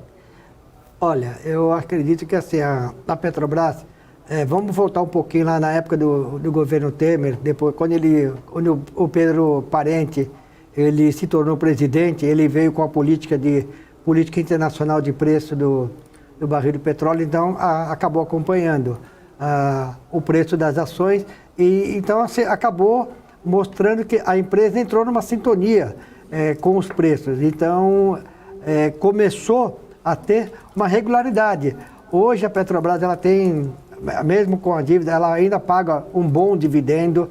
Eu acredito que mesmo essa nova diretoria, essa nova novo governo na empresa, a interferência pode haver? Sim, pode haver, como qualquer outro governo, mas eu acredito que não vai ser tanto, porque se pegar num curto prazo de tempo, a Petrobras ficou 60 dias sem reajustar o preço do petróleo aqui no Brasil, os preços dos combustíveis. Reajustou o equivalente aos 60 dias. Por quê? Ela acompanha uma política de preço, ela tem que acompanhar para a empresa continuar sendo produtiva, continuar pagando dividendo. Ninguém pode esquecer o seguinte, o maior recebedor de dividendo é o governo. Quanto melhor a empresa dá lucro, melhor vai ser para o governo receber isso. Com isso, acaba ajudando as contas públicas. Então, eu acho que Petrobras ainda está em muitas carteiras, eu acho que vai ficar ainda, pode diminuir o valor, o percentual do dividendo, mas ela vai continuar distribuindo dividendo, tudo porque ela vai continuar dando lucro, se continuar com essa política de preço. Pode retardar, não vai ser mais diária como era antigamente, ou quinzenal, ou semanal, mas mesmo que fizer um ajuste, sei lá, semestral, bimestral, a empresa vai continuar dando lucro. Então eu acho que a gente tem que continuar olhando Petrobras. Volto a falar como eu já falei no passado aqui. Hoje, muitos instrumentos no mercado, você consegue se proteger também de quedas. Então, aproveite esses instrumentos todos. Perfeito. Isabela Takaki. Queria falar de IRB. IRB, né? Senhor Marcos, estava certo ali, ações subindo bem, IRB? Olha, a IRB hoje, ela está na faixa de R$45, a hora que acho que está vindo para cá, estava 40 e poucos reais, né? Se você dividir por 30, está R$1,20 ainda. E a gente 43, não pode esquecer... 44, desculpa, 44,13. Então está R$1,30 mais ou menos. Então você não se esqueça que ela fez uma grande capitalização a R$1, né? Ou a R$30. O papel chegou a custar R$16 esse ano. Eu não vou falar que meu pai estava certo, mas dentro da política de ir comprando, eu sei que ele começou a comprar num patamar de preço, e quando ela veio também abaixo de R$1, também comprou, então ele tem uma posição bem expressiva. E a empresa ela vai entrar num processo de reestruturação, de voltar a dar resultados. Ainda tem muita coisa no balanço, que é de gestões passadas, de seguros que foram feitos lá aparentemente muito mal para a empresa, né? Foi excelente para quem tomou o seguro, mas não para quem doou o seguro. E eu acho que tá no caminho. Então, até nós estávamos conversando um pouco antes aqui, né? Algumas agências de classificação de risco, eles elevaram o preço da empresa, mas não é para comprar, é neutro. Então, tem algumas coisas que a gente não entende ainda, né?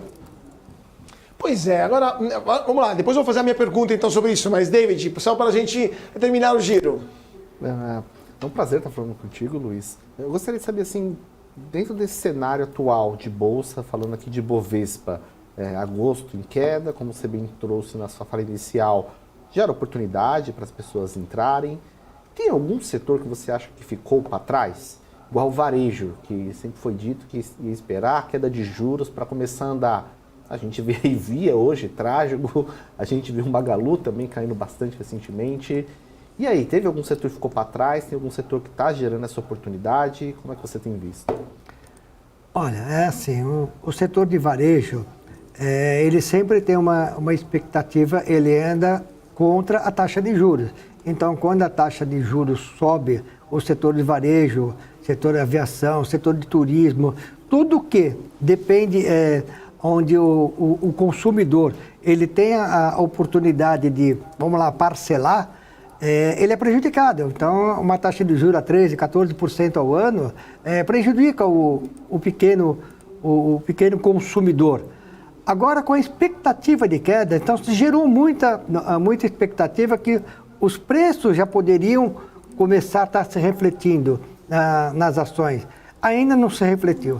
Então, quando você olha uma Via Varejo, uma Magazine Luiza, pelo pouco que eu li, então, assim, elas não são somente uma empresa de varejo hoje, elas são fintechs, entendeu? Elas são empresas de tecnologias, ela tem o e-commerce dela, é muito forte. Então, se eu não estiver enganado, se não me falhar a memória, tanto a Via Varejo quanto a Magazine Luiza, elas bateram, assim, recorde de faturamento. Não de lucro, mas o faturamento delas acabou subindo. Então, assim, por toda essa conjuntura, ainda Eu não digo para você que está abrindo oportunidade, mas eu acredito que já tem que, para quem gosta, para quem acompanha o setor, começar a olhar. Então, já passa a ser papéis que, se esse governo continuar, o próprio Banco Central, estar estimulando a queda da taxa de juros, os nossos números continuarem melhorando, são papéis que vão acabar melhorando a sua cotação. Então, eles vão acabar se valorizando. Tem grande chance para isso. Pois é, um papel que, falando de governo e falando de ingerência do governo e políticas públicas, um papel que surpreendeu e que se valorizou muito desde o começo do ano foi o papel do Banco do Brasil, né? Banco do Brasil e Banco do Brasil Seguridade. Papel que também está distribuindo dividendos bastante generosos. A nova presidente já deixou claro que não vai mudar de forma expressiva a política de dividendos. Qual que é a sua visão sobre Banco do Brasil e, em geral, também sobre o setor bancário? Que papéis vocês estão olhando com mais atenção? Bradesco, BTG Pactual também, que agora se tornou o terceiro maior banco do Brasil. Mas eu queria saber no específico o Banco do Brasil, uma estatal que não está sofrendo diferente de outras estatais. Qual a visão de vocês sobre esse banco? O Banco do Brasil ainda é um dos, acho que é um dos poucos bancos ainda que você consegue comprar ele abaixo do valor de patrimônio. Ele tem uma política de dividendos bem conjecturada, então assim, está pagando trimestralmente, está sendo bem administrado, na razão direta que ele, mesmo com a queda da taxa de juros, a rentabilidade dele continua muito boa. E você está falando um pouco de BB Seguridade. Agora, nesses últimos tempos, eu acabei comprando bastante para os clientes, muitos clientes procurando BB Seguridade por causa do dividendo que eles chegaram a anunciar. E, recentemente, na saída do balanço, além de eles deram um balanço bem generoso, entendeu? Anunciaram recompra de 10% das ações em circulação no mercado. E hoje, né, o papel ficou ex-dividendo. E, claro, era normal que o papel fosse se ajustar, então ajustou a cotação. E ainda pegando no cenário, né, nós estamos no 13º dia de queda, não por isso que é um papel que acabou ajustando a queda, né, acabou caindo também um pouco hoje. Até a hora que eu estava olhando, estava com 2,5%, quase 3% de queda. E amanhã nós temos um evento muito forte na Bolsa, que é o vencimento de opções.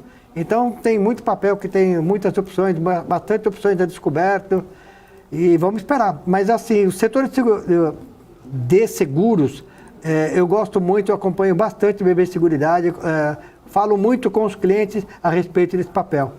Só para complementar essa resposta sobre bancos, Luiz, a questão também de outros bancos que soltaram resultados recentemente e que não vieram tão fortes assim como o Banco do Brasil. Por exemplo, Bradesco ou Santander. O que você está achando do Bradesco com essa inadimplência que está subindo?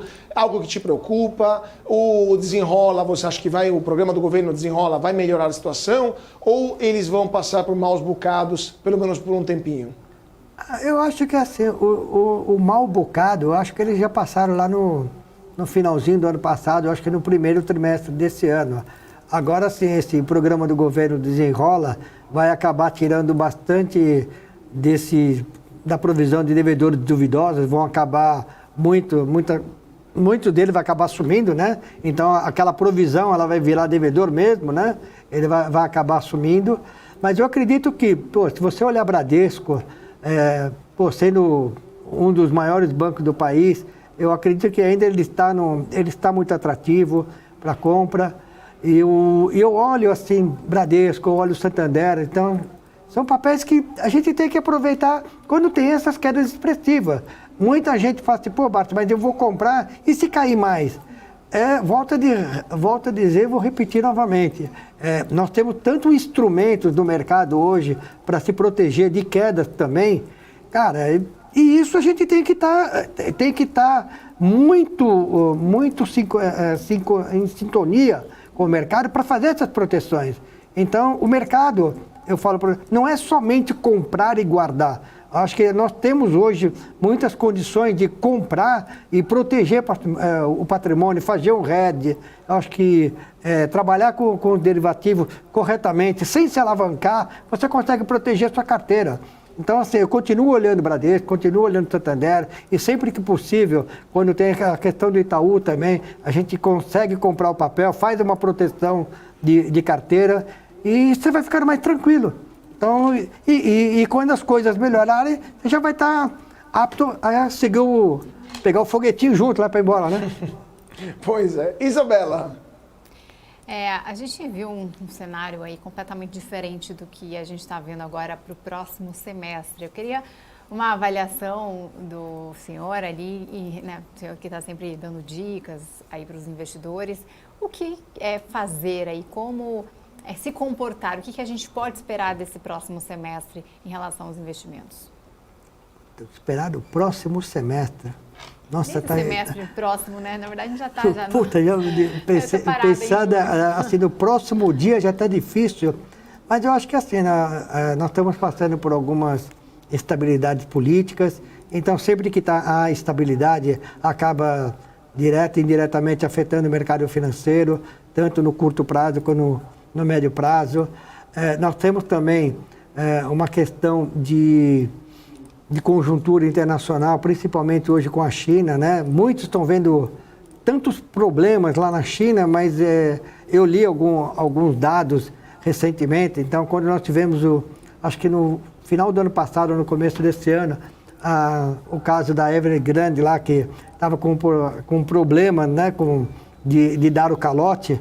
Acho que essa semana, uma das maiores construtoras, que é, acho que 3 ou 4 vezes maior que a Evergrande, também está com esse problema. Então, acabou afetando as exportadoras, né? No caso da Vale, uma Suzano, que isso poderia mexer com as commodities, né? Aqui no Brasil e com as empresas lá na China. Só que nós já vimos esse filme. Então, quando aconteceu 2008, o que aconteceu lá nos Estados Unidos? Muito parecido com o que está acontecendo na China hoje. E em 2008, o governo socorreu quase que todas as empresas de hipoteca dos Estados Unidos. O que está acontecendo na China hoje? O governo chinês está socorrendo todas as empresas, está dando liquidez. Então, eu acredito que isso, na minha opinião, vai abrindo oportunidades.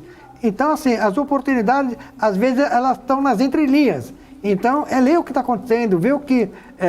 eu não consigo acompanhar o mercado muito de próximo chinês, mas você vê o que está acontecendo nas entrelinhas, que eles vão tentar recuperar, não vão deixar a economia entrar em colapso.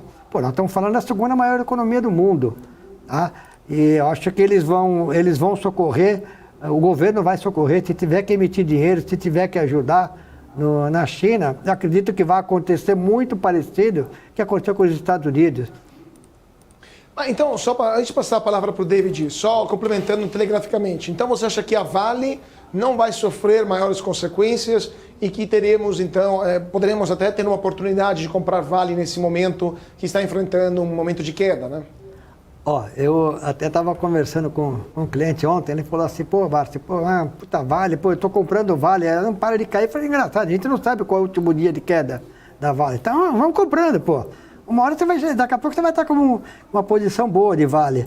É que Vale, além da questão de China, nós temos também uma questão, ruídos aqui, que o governo quer, porque quer mudar a coisa de colocar pessoas de dentro do governo na presidência da Vale.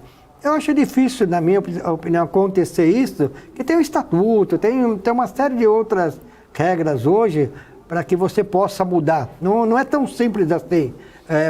No passado foi simples, hoje já não é tão simples acontecer. Depois de tudo que aconteceu em 2008, com a coisa, depois com tudo que aconteceu com as empresas lá atrás, quase que todas elas hoje têm estatuto, têm governança, não é qualquer um que pode ser conselheiro, tem que passar por um crivo de uma bancada, então não está tão simples. E volto a dizer, eu acho que Vale, ela está dando, não sei se falar que está dando oportunidade, mas nesse preço, na minha opinião, está atrativo. Legal. David, sua pergunta. Luiz, por gentileza, quando a gente fala de atender um cliente, um portfólio diversificado, aproveitar a oportunidade tanto em renda variável como renda fixa, mas quando a gente pega o seu pai, é muito o exemplo de renda variável, aqui a gente está conversando muito sobre renda variável. Como que você tem lidado assim, com os clientes com relação à composição de portfólio? Lembrando que, claro, cada um tem uma característica, um perfil de risco, um objetivo. Mas e aí, esses clientes eles estão tomando cada vez mais risco, querendo mais renda variável, ou estão aproveitando os juros ainda elevados para aproveitar a renda fixa, estão buscando investimento internacional? O que vocês têm tido ali como atendimento ao cliente e um portfólio, o asset allocation desses clientes? Vamos lá. Essa é uma pergunta bem complexa. Então, vamos lá. O meu pai... praticamente não, ele só fala em renda variável e ele não atende cliente, nada, então ele gera a carteira dele. Nós que temos um escritório de investimentos, nós lidamos com todos os tipos de cliente. Então, assim, quando o cliente ele é só focado em renda variável, poxa, nós vamos atender o cliente só focado em renda variável. Mas só que hoje o cliente, ele não é focado somente em renda variável. Então, nós temos aquele cliente que saiu da poupança, ele está vindo para uma renda fixa melhor, a gente sabe que a poupança não está muito atrativa. Então, nós temos uma equipe aqui no escritório justamente para orientar o cliente e mostrar o quê? O que é melhor para a carteira dele. Então, nós temos clientes que são focados na renda fixa. Então, eu tenho que falar de renda fixa.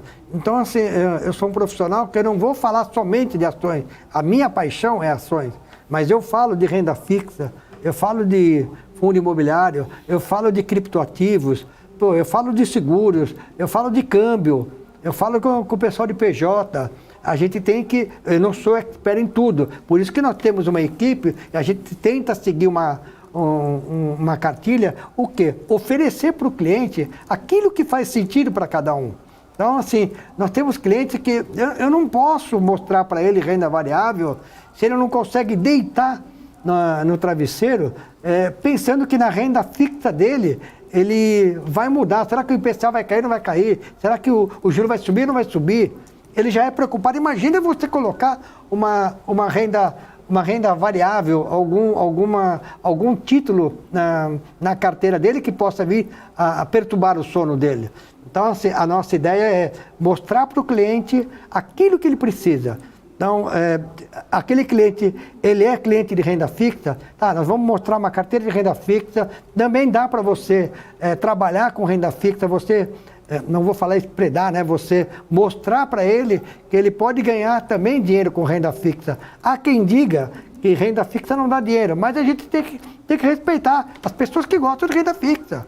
Entendeu? Não é todo mundo que pode colocar o dinheiro no risco, na renda variável. Então, assim, uma empresa, quando vai colocar o seu caixa, ele tem que estar no lugar seguro, ou uma renda fixa, num DI, alguma situação onde ele vai precisar daquele dinheiro no curto prazo. Então, ter essa responsabilidade de mostrar o que é melhor para cada cliente. E isso nós temos lá no escritório. Então, assim, eu tenho uma equipe hoje muito boa, nós já estamos com quase 30 assessores, justamente para o quê? Para mostrar o que é bom para os clientes. Então, nós vamos sempre mostrar o que é de melhor. Última pergunta, temos ainda alguns minutinhos, eu queria te perguntar sobre as duas queridinhas também hoje, ou melhor, pimentinhas do Ibovespa, que são Oi, vou ver se não está mais no Oi não está mais no Ibovespa, né, mas está na Bolsa, Oi e Taurus, né, que são entre as mais buscadas pelos investidores, pessoas físicas.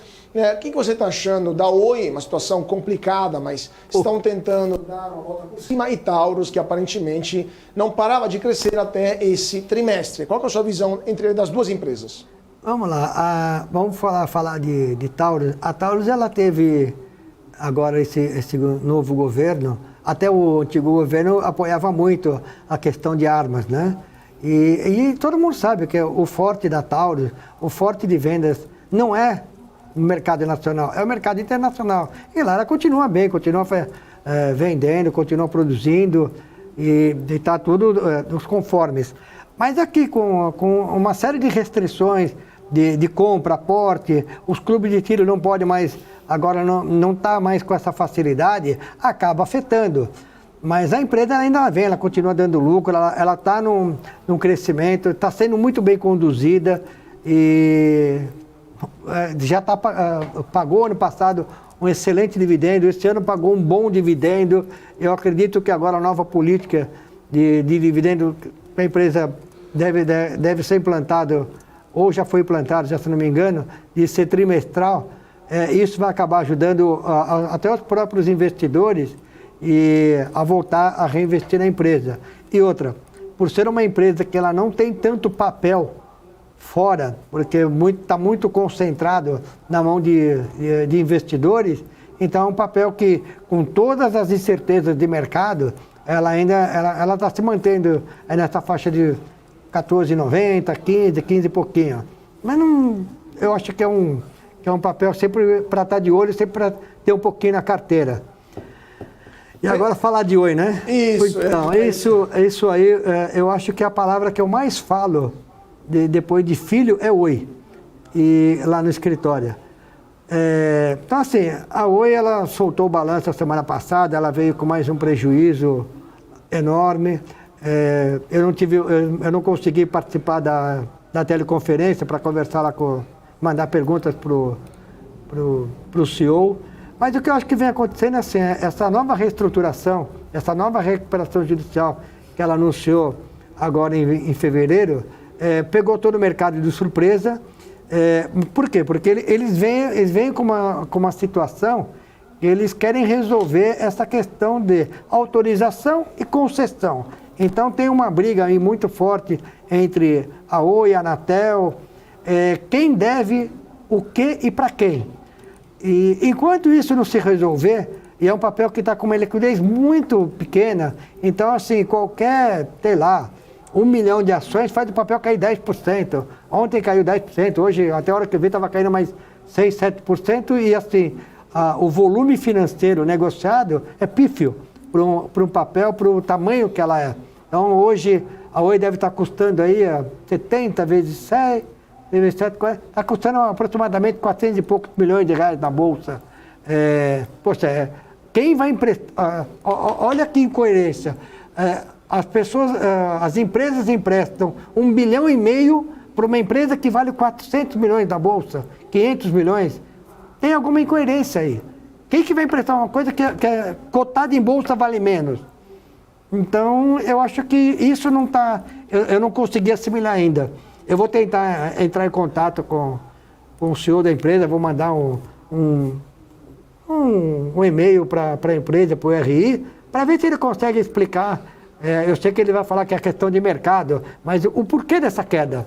Entendeu? Se não tem uma justificativa clara, se todas as linhas do balanço da Oi no último trimestre foram para cima, foram crescentes, mas tem a questão da dívida ainda que está sendo negociada, e isso que vai vir da Anatel pode reverter em favor da Oi, essa posição dela da Vital. Se ela vende a Vital, ela paga toda a dívida. É isso que nós precisamos fechar esse tabuleiro de xadrez. Perfeito. Já virou um tabuleiro de xadrez, já isso. Vamos ver então como que esse tabuleiro vai se solucionar e se de fato o CEO da Oi vai dar uma resposta sobre esse ponto. Teria muitas outras perguntas, mas infelizmente temos que ir para um pequeno break, mas queria agradecer muitíssimo ao Luiz Barsi Neto, economista e fundador da Barsi Investimentos. Foi um prazer tê-lo conosco aqui no Closing da BMC. Obrigado, boa tarde a todos. E vamos lá, você vê, hoje eu vim aqui participar do programa 13º dia de queda. Que coisa, hein? Pois é. Vamos ver se amanhã será um dia melhor para o Ibovespa. Muito obrigado, Luiz. E vamos para um rápido intervalo. Já voltamos, 2 minutinhos e temos nossa análise técnica. Então não saia daí, voltamos já já. PNC News. Informação que gera valor. O que acontece no mercado financeiro no Brasil e no mundo está na BMC News. São 24 horas de programação para ajudar o investidor na melhor tomada de decisão. Independência e jornalismo sério. Não estamos plugados em nenhuma instituição financeira. Isso nos dá a liberdade de levar a informação sem nenhum viés, sem conflitos de interesse. Ser a ponte entre as notícias, empresas, especialistas e os investidores. Tudo de uma forma dinâmica e com uma pitada de bom humor. Informação que gera valor, você sempre vai encontrar na BMC News. Conheça a Brasil Paralelo, o único streaming que oferece uma experiência completa, que começa antes de cada filme com a sinopse em vídeo e continua depois que os filmes acabam com as análises e podcasts sobre o que acabou de assistir.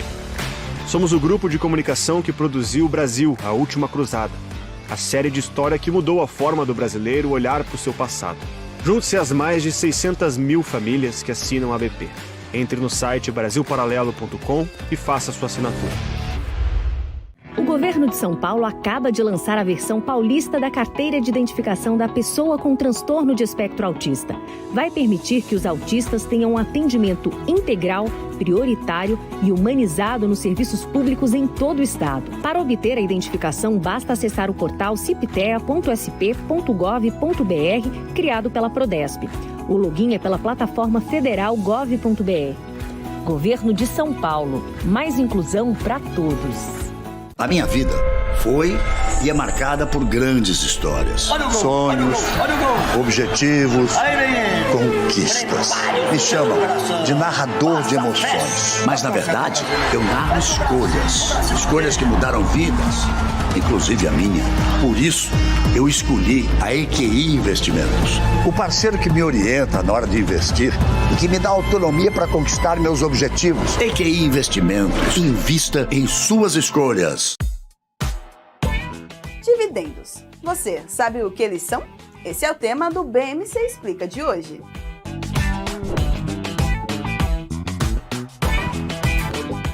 Dividendos nada mais são do que a distribuição de uma parcela dos lucros de uma empresa aos seus acionistas. Essa distribuição é feita de forma proporcional à quantidade de ações que cada investidor possui da companhia. Quanto maior a quantidade de ações o investidor tiver, maior será o valor dos dividendos a serem recebidos.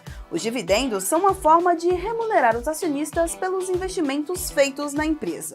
As empresas podem escolher entre distribuir uma porcentagem dos lucros ou um valor fixo por ação. E essa decisão é tomada em Assembleia Geral de Acionistas. E vale lembrar que nem todas as empresas distribuem dividendos, e que o valor distribuído pode variar de empresa para empresa e ao longo do tempo, dependendo da saúde financeira da companhia. BMC News. Informação que gera valor.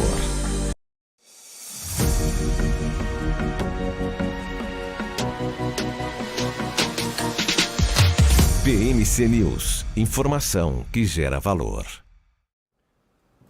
De volta para o nosso closing aqui na BMC. Muito boa tarde para você que está se sintonizando agora, nesse momento, 5 horas e 39 minutos. Ibovespa fechou em queda mais um dia, aftermarket terminando hoje uma queda de 0,53%, 114.982 pontos para o principal índice da Bolsa de Valores de São Paulo, que perdeu o patamar dos 115 mil pontos. O volume negociado, a gente está vendo aqui no nosso profit da Nelogica, 20,78 bilhões de reais. Pior do dia havia 6,15% de queda. São Martinho, 5,40% de queda. Magalu perdeu 5,05%. Dia complicado para ações de varejo nesta quinta-feira. Cielo, por outro lado, ganhou 2,67%. Eletrobras, 2,15%. A Minerva, em terceiro lugar, a terceira maior alta do dia, 1,53% de valorização para as ações da Minerva. Vamos dar uma olhada no dólar,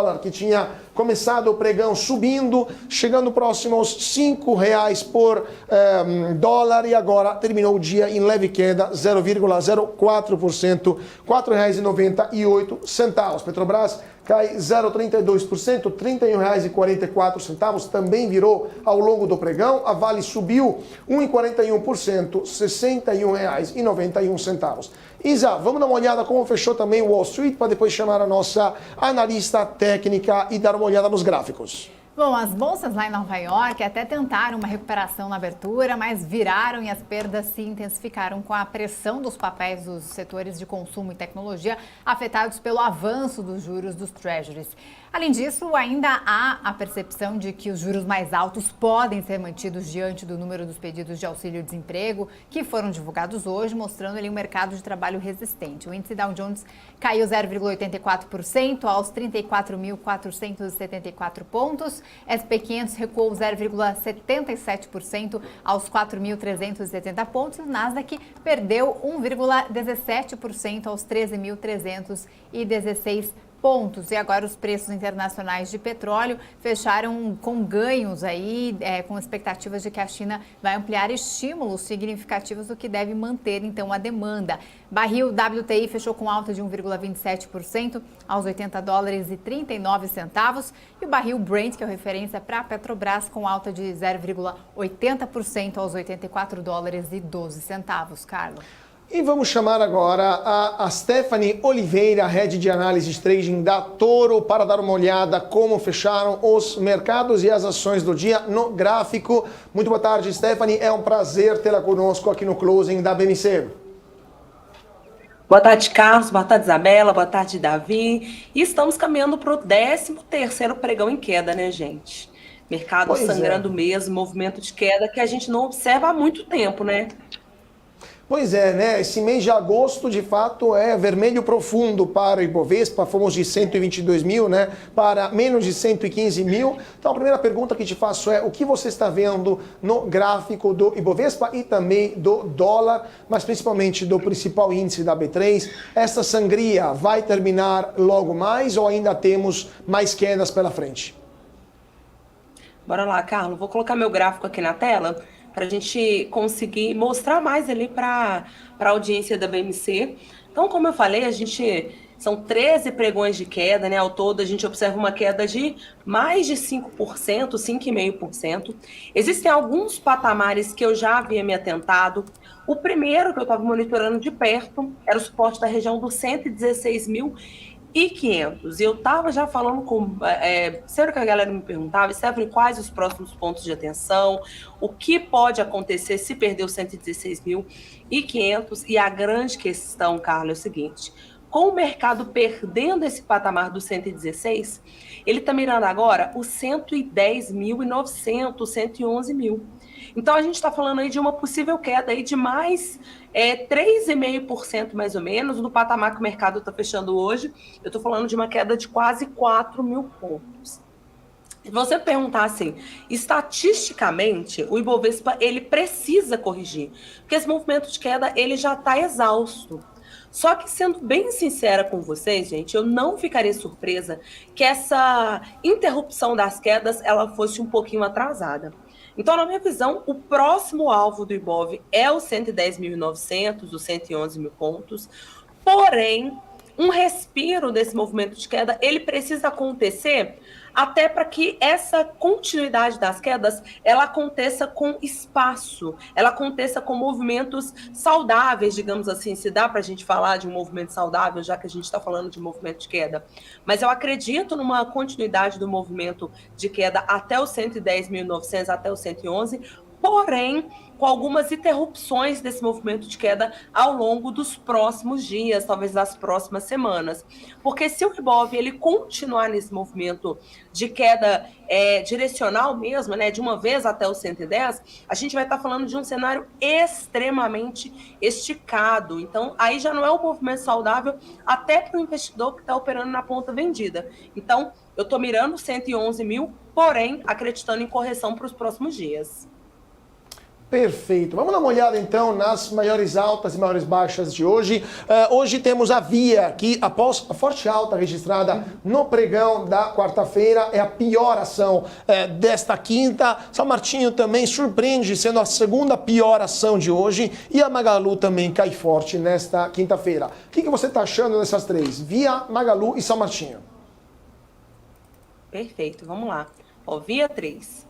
Via, para o investidor que já está monitorando o preço nos últimos dias, a gente já sabe que Via 3 é um papel que, historicamente, ele é muito volátil. O que isso significa, pessoal?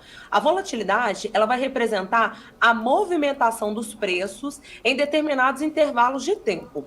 Então, se o papel ele tem uma característica de ser muito volátil, que é um papel que apresenta muita volatilidade, quando o movimento acontece, é um movimento que acontece com força, ou seja, se vai cair, ele vai cair muito. E se ele vai subir, ele vai subir também com a mesma convicção, com o mesmo ímpeto.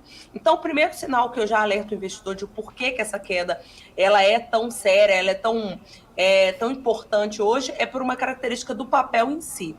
Um outro motivo que justifica essa queda muito importante hoje, a gente não pode deixar de falar, de falar sobre a movimentação dos juros futuros. Eu vou colocar aqui rapidinho, Carlos, o gráfico do juro futuro, só para o investidor ele ter uma dimensão. A gente está falando aqui do DI futuro, ou seja, aqui a gente tem uma dimensão da expectativa futura em relação à taxa de juros aqui no Brasil. E a gente consegue ver que o DI ele vem no movimento comprador muito importante nos últimos 4 pregões.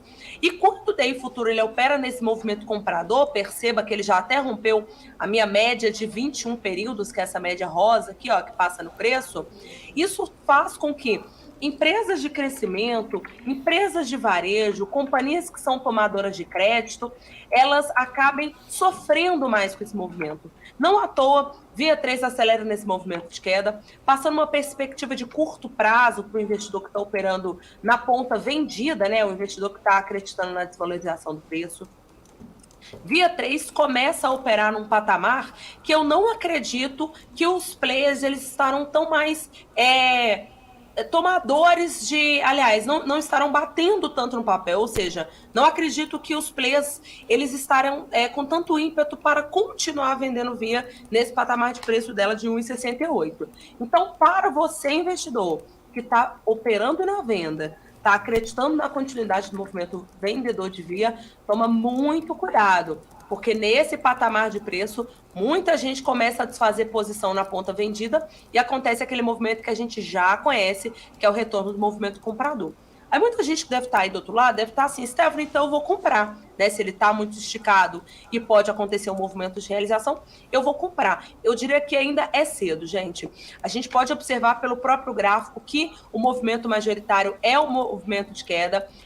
Os players na ponta vendida, eles começam a interromper, olha essa sombra que o mercado ele forma no pregão ali do dia... O pregão do dia 15, né? O mercado ele deu uma retomada, ele deu uma corrigida depois de cair bastante.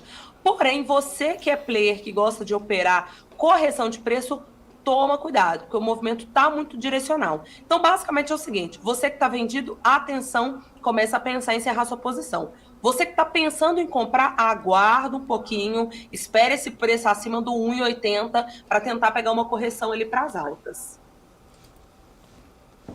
Perfeito. Agora vamos dar uma olhada nas maiores altas de hoje. Cielo, 2,67% de alta, Eletrobras 2,15% e a Minerva 1,73%. O que você está achando dessas 3 empresas de 3 setores diferentes, né? Então, Cielo, Minerva e também Eletrobras.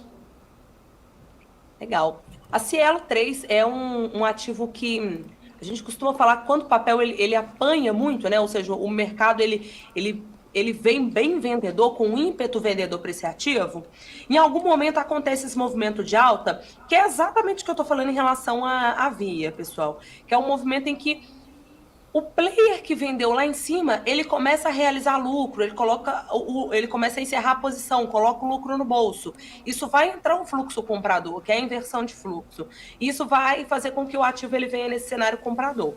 Tecnicamente falando, ela vem testando próximo a uma região de suporte que ela já identificou ali, ela já brigou por algum tempo, né? Mas só isso lá no mês 5 do ano passado, de 2022, ela está testando justamente essa região de preço agora e talvez por isso os players começaram a comprar, né? E a retomar o ativo.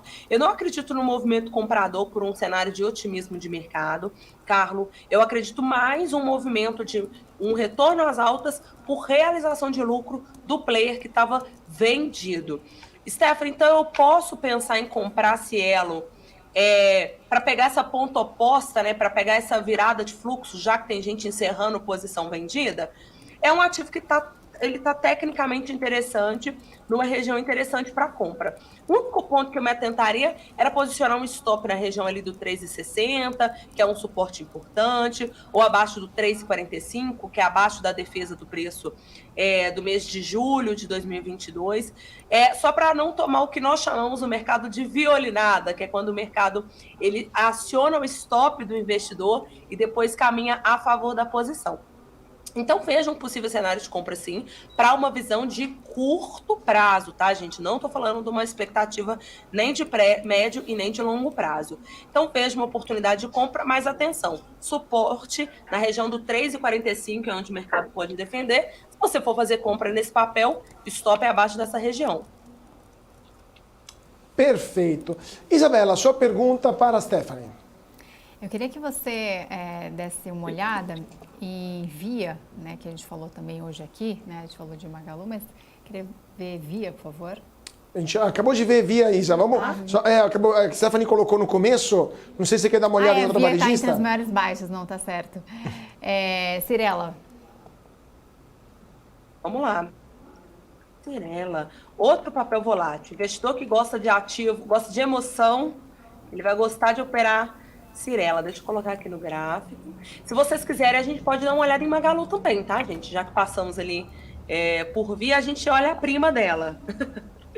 Vamos lá. Cyrela é um ativo que hoje está nesse movimento de queda bem importante, cai 4,25%, e ela está fazendo um movimento de queda que, assim, eu teria atenção se eu fosse um investidor que eu tivesse comprada em Cyrela. O ativo ele está rompendo média, e aí a próxima região de suporte que ele pode buscar é o R$ 22,40 mais ou menos.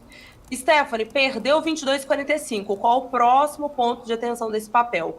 Os 19,70. Ou seja, dessa queda que eu estou falando, eu ainda vejo espaço para uma queda de ainda mais ou menos uns 4,5%.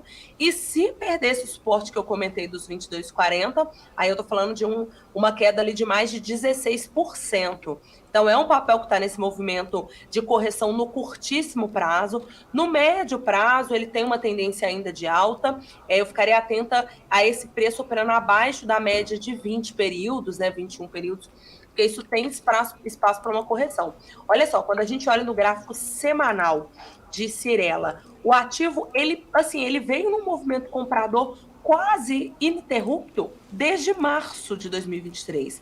A gente viu uma interrupção ali, uma semana do mês de abril, uma outra semana do mês de junho. Fora isso, o ativo ele só subiu. Então, você imagina, Isabela, um ativo que subiu 117%, quando a gente está falando ali de o final do ano passado, ele tem muito espaço para correção. Por isso que eu falo que o investidor que está comprado, ele tem que ter muita atenção para essas próximas correções. Porque, como falei, é um papel volátil, é um papel que abre espaço para movimentos muito amplos. Então, como o movimento de alta ele foi muito amplo, o de queda também pode ser. Então, gente, muito cuidado. Perfeito. Então, vamos ver o que vai acontecer. Eu queria agradecer muitíssimo a Stephanie Oliveira, Head de Análise e Trading da Touro. Muito obrigado, Stephanie. Foi um prazer tê-la conosco aqui no Closing da BMC. Eu que agradeço, pessoal. Uma ótima tarde a todos vocês e ótima quinta-feira. Até mais, muito obrigado.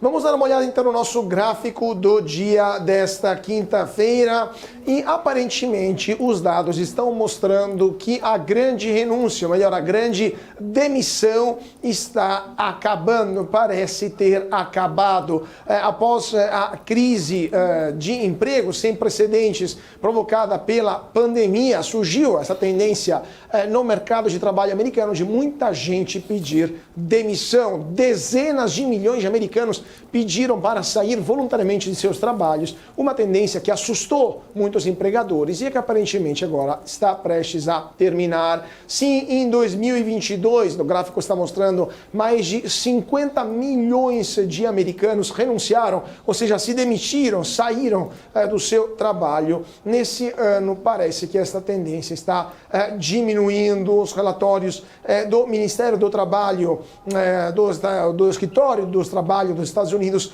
mostram como isso está diminuindo e em junho deste ano, passamos para 3,77 milhões de pessoas que pediram para sair do seu emprego, então diminuindo de 4 milhões e meio por mês no ano passado para 3 milhões e 777 mil no mesmo período deste ano. Vamos ver então o que vai acontecer e se esse número de pessoas que estão pedindo para sair do seu emprego vai voltar a ser o mesmo nível pré-pandemia ou pelo menos uma tendência próxima àquela da pandemia, antes da pandemia de Covid-19. Vocês estão vendo aqui a queda da pandemia em 2020, depois a volta do pedido de demissões.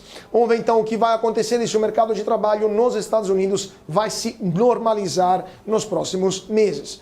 5 horas e 56 minutos nesse momento, o Ibovespa então termina o dia em queda de 0,53% aos 114.982 pontos, a Via perde 6,15%, São Martinho 5,40%, Magalu 5,05%, a Cielo sobe, aliás, 2,67%, Eletrobras 2,15% e Minerva 1,73%, o volume financeiro 20 bilhões e 780 milhões de reais.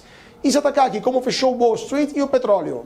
Wall Street, Dow Jones fechou com queda de 0,84%, o SP 500 queda de 0,77% e o Nasdaq 1,17% de queda. E os preços internacionais de petróleo fecharam o dia com ganhos ali, com o mercado o petróleo internacional se recuperando aí com as expectativas de que a China vai ampliar estímulos significativos e que deve manter então a demanda. WTI alta de 1,27% aos $80,39 e barril Brent com alta de 0,80% com $84,12. Eu fico por aqui, obrigada pela companhia, a gente se vê amanhã. Boa noite.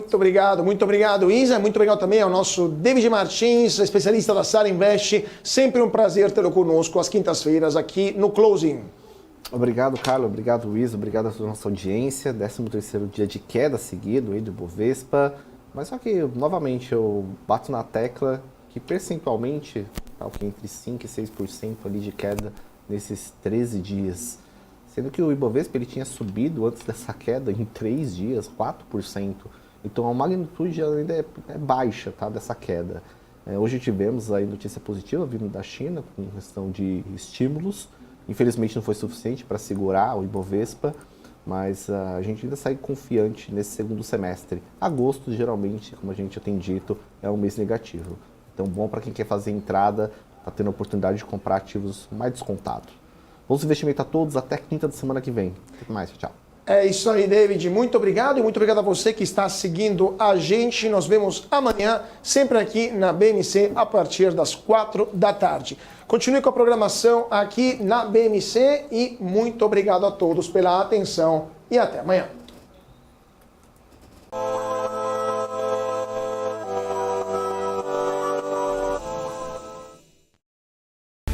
BMC News. Informação que gera valor. O que acontece no mercado financeiro no Brasil e no mundo está na BMC News. São 24 horas de programação para ajudar o investidor na melhor tomada de decisão. Independência e jornalismo sério. Não estamos plugados em nenhuma instituição financeira. Isso nos dá liberdade de levar a informação sem nenhum viés e sem conflitos de interesse. Ser a ponte entre as notícias, empresas, especialistas e os investidores. Tudo de uma forma dinâmica e com uma pitada de bom humor.